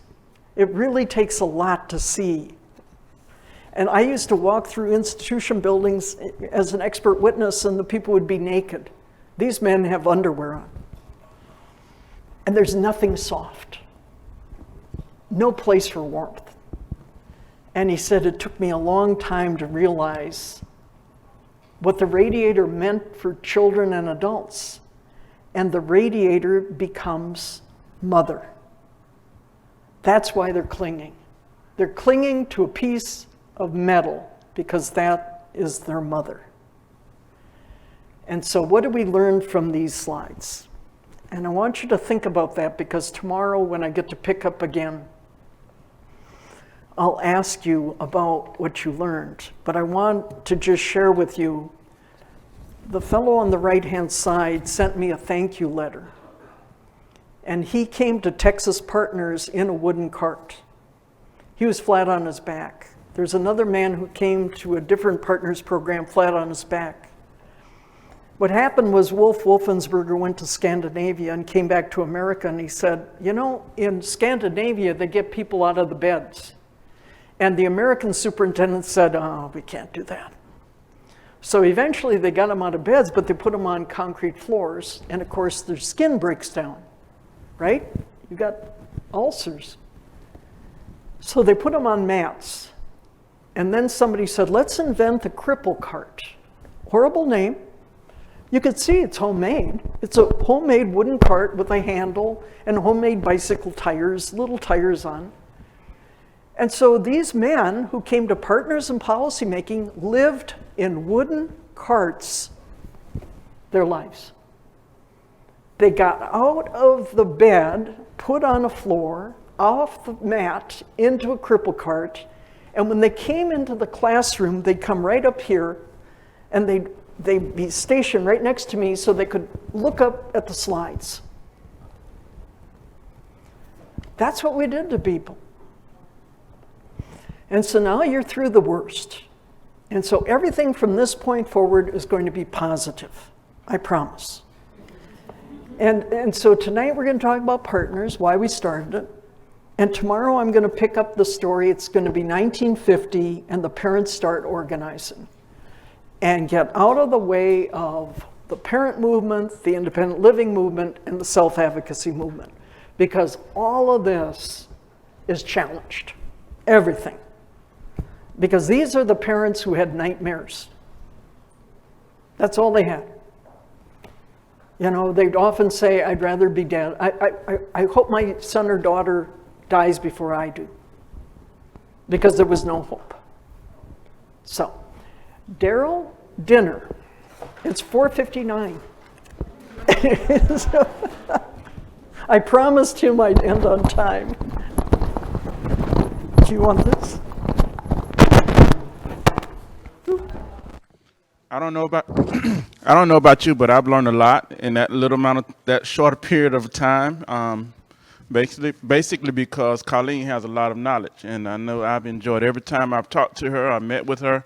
So let us give her a hand. Yeah. So just a couple of things. Don't forget your books, your notebooks. Sometimes between now and the end of the sessions, make sure you complete your forms and make sure that the staff to have your forms. And dinner is going to be in the Camellia room, which is right upstairs. And I think they were getting it ready earlier, so we should be good. Starts at 5, so it's 5 now. And of course, we'll be back down here at 6 o'clock for the panel. So if you all could get checked in, get your dinner, and be back here 6 o'clock. Thank you again.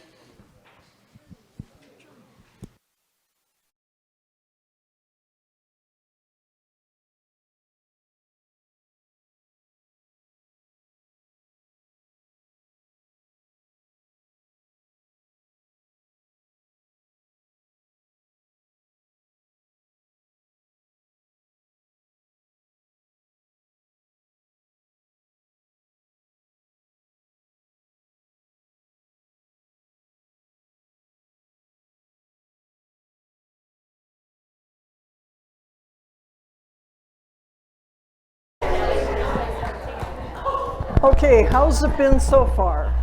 Have you had a good day so far? Okay.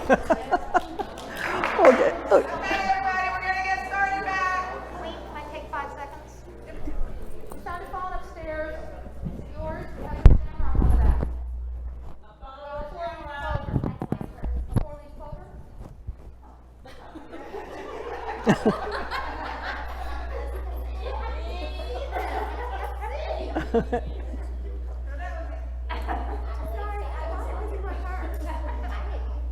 Okay, here's how the evening will go. I'm going to start by giving a presentation about the Partners in Policymaking program just in general. And then we'll remove the LCD projector, we'll bring our panelists up, and then we'll let each person give a testimonial, and then we'll open it up for questions, if that sounds like a good evening. That's the best way I can think of to proceed. So what is Partners in Policymaking? And you've already been here. And how did it begin? So we're going to go back to 1986. And every state and territory has a council on developmental disabilities. And back in 1986, you could choose one of 4 federal priorities. You could invest in case management, child development, alternative community living arrangements, or non-vocational social development activities.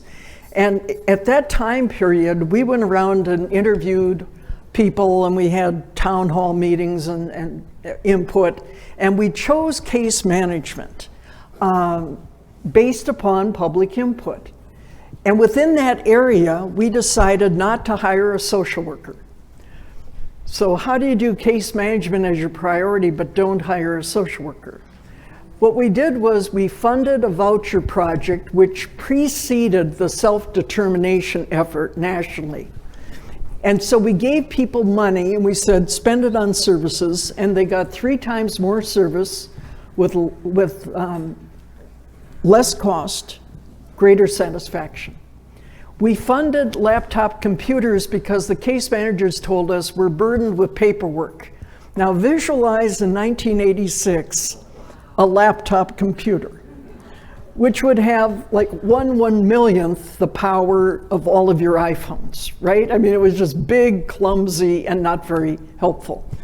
Then we funded a project that paid people to be their own case manager, because the case managers were turning over so quickly that you might as well just give the money to the people, let them run their own lives. And then we had about $100,000 left over. And so let's go back to 1986, and I know many of you weren't born, but just believe me, okay, trust me, I was there. The average age of a volunteer in 1986 was 54 years old and increasing. The average age of national presidents of our leading associations was 60 to 70. United Cerebral Palsy had a president who was in his 90s. Okay, they hold on to power. And then at that time period, we were fighting about Medicaid changes. And we were trying to reform Medicaid so that the money would go, for example, you were talking about waivers today. Well, we were working on that way back when. The waiver had just begun, but we were already trying to move the money away from institutions to the community. And so what happened was one of our friends was in DC, and he told me that we would get 300 letters into Congress, but there'd be 30,000 letters opposed to us. And I was crisscrossing the country trying to get these letters written and submitted. And so back in 1986, people were inundated with action alerts, but they were coming in the regular mail. And so you'd open up an action alert, it was a piece of paper, and it would say, please place a phone call. In those days, you paid for long distance. And so there was no internet, there was no email, or you could make a long distance call or write a letter or so forth. Well, people didn't respond. We knew this. They weren't responding because they didn't know how. And then we had self-advocacy split from the parent movement. And I'm going to talk about that tomorrow. And what happened was the parents would say, we will plan for their future. They would say and talk about disability out loud on the phone with others in a negative way about their sons and daughters. And the self-advocates thought, wait, this is my life. So it's 1986, we go to Congress. This is Senator Dave Durnberger. He's still alive and he still loves our council. And you can find him on our website if you want to. We interview him for the Americans with Disabilities Act. He was the lead Republican sponsor. And then that's Senator Chafee. So we go out to Washington, D.C., and you've seen hearings. The senators are sitting way up high and the witnesses are way low, and you've got a microphone that's alive for so many minutes, and there's a red light, a green light, a yellow light, and you get the green light and your microphone is alive. The yellow light means speed up, just like in traffic, and then the red light means stop. So there we are, and the first witnesses come up, and it's two mothers from Omaha. They're both presidents of national associations, and they cancel each other out. One says, whatever you do, don't close the institution. The other says, whatever you do, don't keep them open. We had Medicaid directors, and you'd swear Medicaid is their personal checkbook. They're gonna guard it. We're not gonna let people with disabilities near that checkbook. And then you had state directors, and we had researchers, and I got to testify. And then the very last witness is a mother. And she's the youngest person in the room. And her name was Dana Cruz.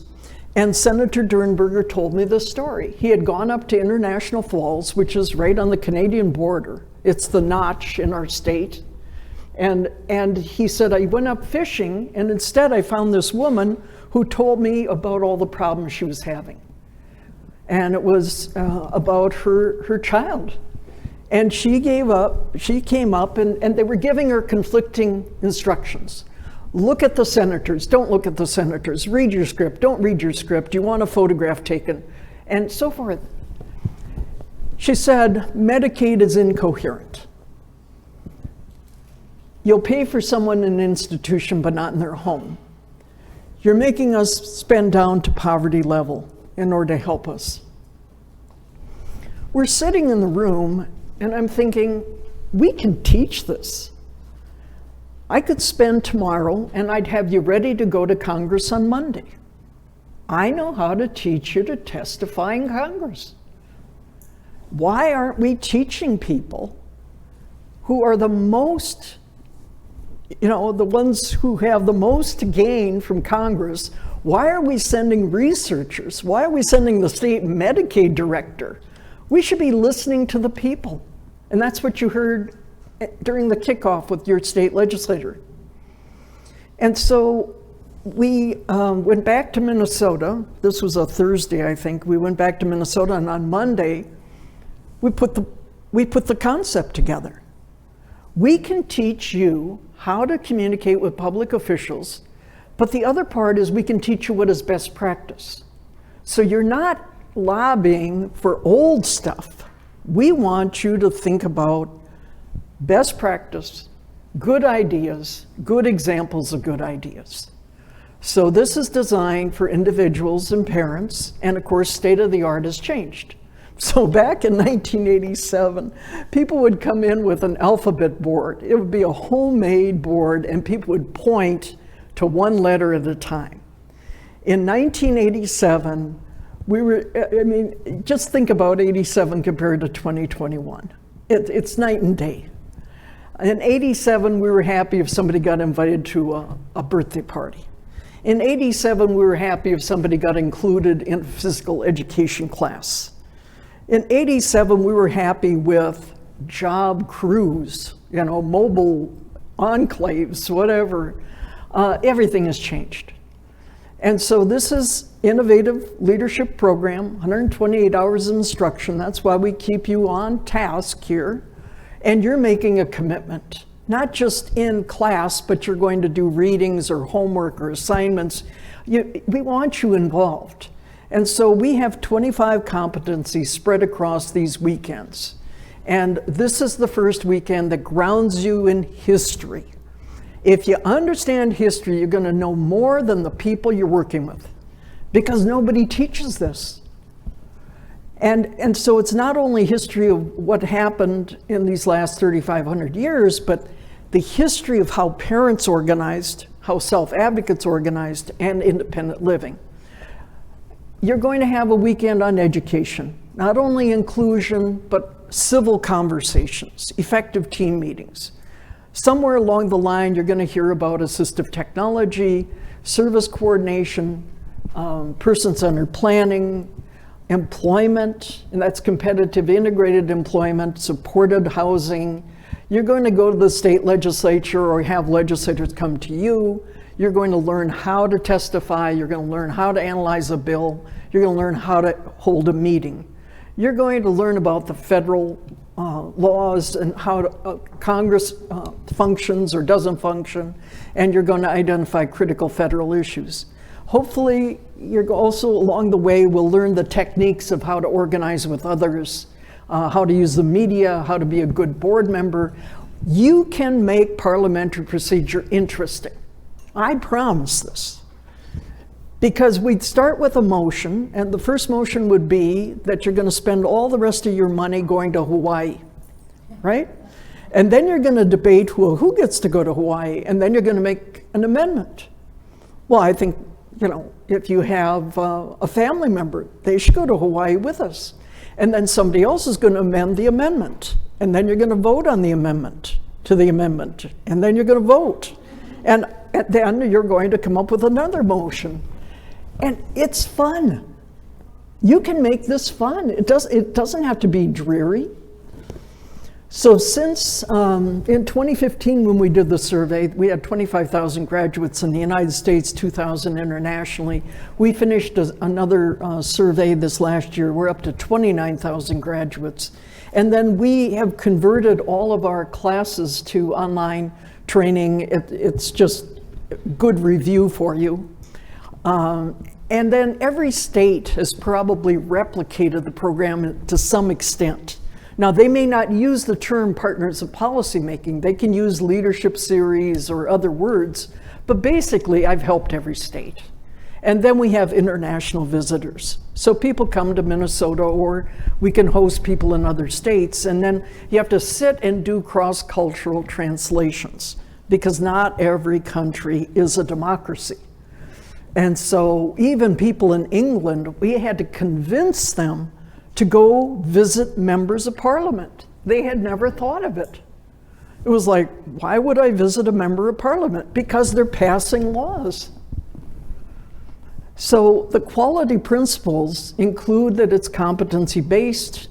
And this weekend is not the best for experiential learning. When I teach how to communicate with public officials, everything is participatory. We want diversity. We want you to have the best practices. We want to teach you leadership, not followership. I think you'll have a sufficient length of time with enough funding. You've got a gorgeous facility. You have fabulous food. You've got excellent facilitators. And then you'll evaluate, and this is not an organization. Someone wrote to me last week and said, well, I think this, and I had to caution her. When we got the trademark and copyrighted this program, we were not an organization. We're simply a training program. We encourage you to go join organizations. So we've been measuring outcomes that are in the federal law since 1998. The federal law says that federal money for the DD Act should be used to increase your choice and control, your productivity, either as a volunteer or paid employment, taking control, and full participation and contact with people without disabilities. So we've got file cabinets full of evaluation reports. And at the end of the program, the people will rate the program as good to excellent and so forth. Now, I also collect evaluation reports. And out of a class of 35 people, and it could be 25 people, I can usually count that 1 year later, there will have been 30 news articles. The graduates have presented 95 times. People are out testifying at public hearings, making phone calls, letters or emails, visiting, and getting appointments to boards and committees and commissions. Not that I'm putting any pressure on you, but if other states can do this, then this is just basics. Because I can assure you, the governor's office contacts me, and they'll say, do you have any partners grads from this part of the state? Send me all the partners grads from diverse backgrounds. I can count on it. They count on me. And then we move people into governor appointments. That's what we're trying to do. So I've got some quotes here, and I'll just go through these, but I went out to Washington, D.C., and the administration, this is years ago, the administration wanted to hear about the program. I could have picked a graduate from Minnesota, but I picked someone from Texas. And I did so because her son was locked in a wooden box, and the box was so small he couldn't lift his arms. The box had a little window in it, but he couldn't see out of it because it was cut too high. He was in a Quonset hut on the other side of a fence, separated by a football field, by a fence, and then the school. You couldn't get farther away from inclusive education. He was 8 years old. And they said, Rodney, you've reached your maximum potential, so you should be placed in an institution in Texas. That would be the world's worst idea. So the mom came to Partners, and she did what she called Post-it note therapy. And she wrote down, I want Rodney to be in a school play. I want Rodney to be fully included. And she just wrote her thoughts and then put them up all over. And through Partners, and because of protection and advocacy in Texas, and because of others, Rodney was fully included. So we've got Rodney in the box, and now we've got Rodney in a class picture, and he's sitting at the end of the class and somebody's propping him up. And then the next class picture, he's right in the middle of the kids. And I thought, what better testimony than this, Mom? And this is the funny part. If you've been to Washington, D.C., she told me that she was in a cab or a taxi, and she took out her money and looked at the back side and said, is this the Treasury building? Is this the Lincoln Memorial? So she was using her money as a guide to the buildings in Washington, D.C. And when we were done speaking, she left photos for everybody. And then they sent out this news release to the Associated Press that a small amount of money can yield great results. I used to receive letters from people, and it would say I was bitter, hysterical, drained. I was trying to fix the broken parts of family members. And then I realized I have to fix society. We had 3 in a row from Georgia. And the reason is these graduates followed congressional officials who were trying to cut services. And see, the microphone is your friend. So you want to go to the microphone and be the first in line to talk because the microphone is your friend. You're used to the microphone. And so they would follow people.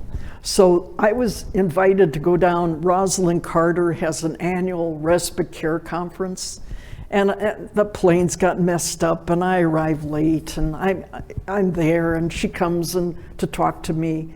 And I purposefully got up and said, you really need to talk to these folks. And they were all sitting behind me. And they had big buttons about Medicaid and about government and so forth and public policy. And I was like, yes, far more important for her to talk to them than to talk to me. Illinois saved us. The DD Act was on the ropes in the 1990s. We were going to be eliminated. We took a huge hit that year. And Illinois followed the chair of that subcommittee, and they saved the DD Act program.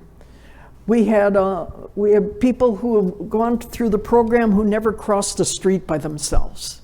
We've had people come out of state institutions to attend the program, or nursing home. I'll never forget some of these individuals. They'd never been out. And the middle one, this fellow, it was adopted from the Philippines. He was hiding under the bed, and then things changed for him. He was the chair of our public policy committee. And I always tell him, Robbie, I have a slide about you. And he says, that didn't happen. That didn't happen. I said, I know your mother and I know your grandmother. So yes, it did happen. It's just too much fun. And then we have people who understand the vision and the network, just like what was told to you this afternoon. We've had cultural outreach programs since 1992. And then here are some of the graduates that I work with regularly. Kathy Snow from Texas turned an entire career. She made a career out of Partners in Policymaking. She's published books. She's got her own website. She's got her own company called Disabilities Natural. We had a mom who had never raised a penny in her life, and after graduating from Partners, raised $250,000 to build an inclusive playground. Shelley was a state legislator, then she ran for Congress, and now she's in charge of our Olmsted Implementation Office. Bonnie Jean is an expert on person-centered planning. She's a facilitator, and she's an author. This woman from Somalia went up against the elders who said use herbs, and she didn't follow their advice.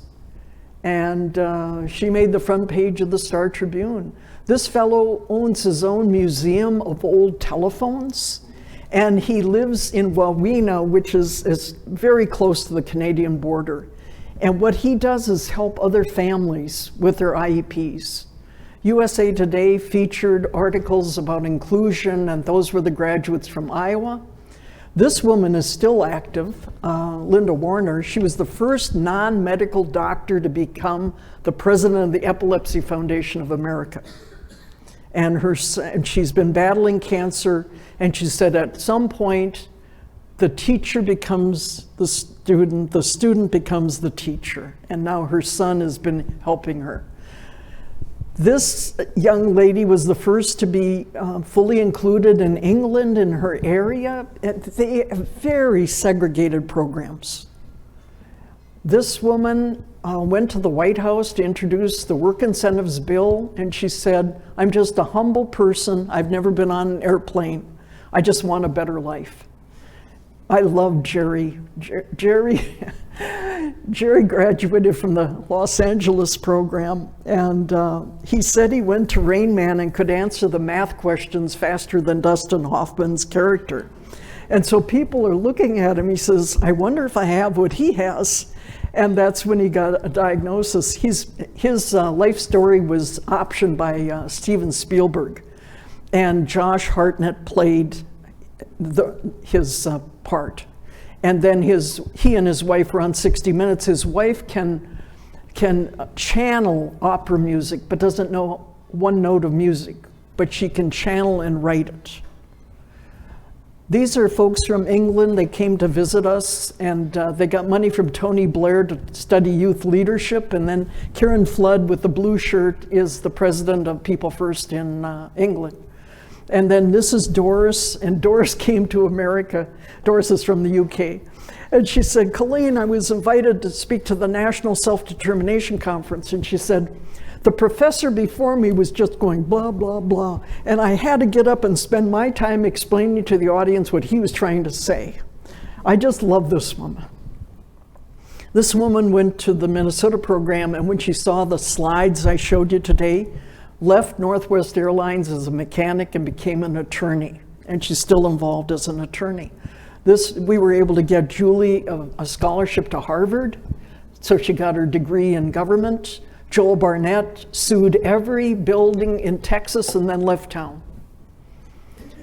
And he did a pro se sort of approach to filing ADA complaints.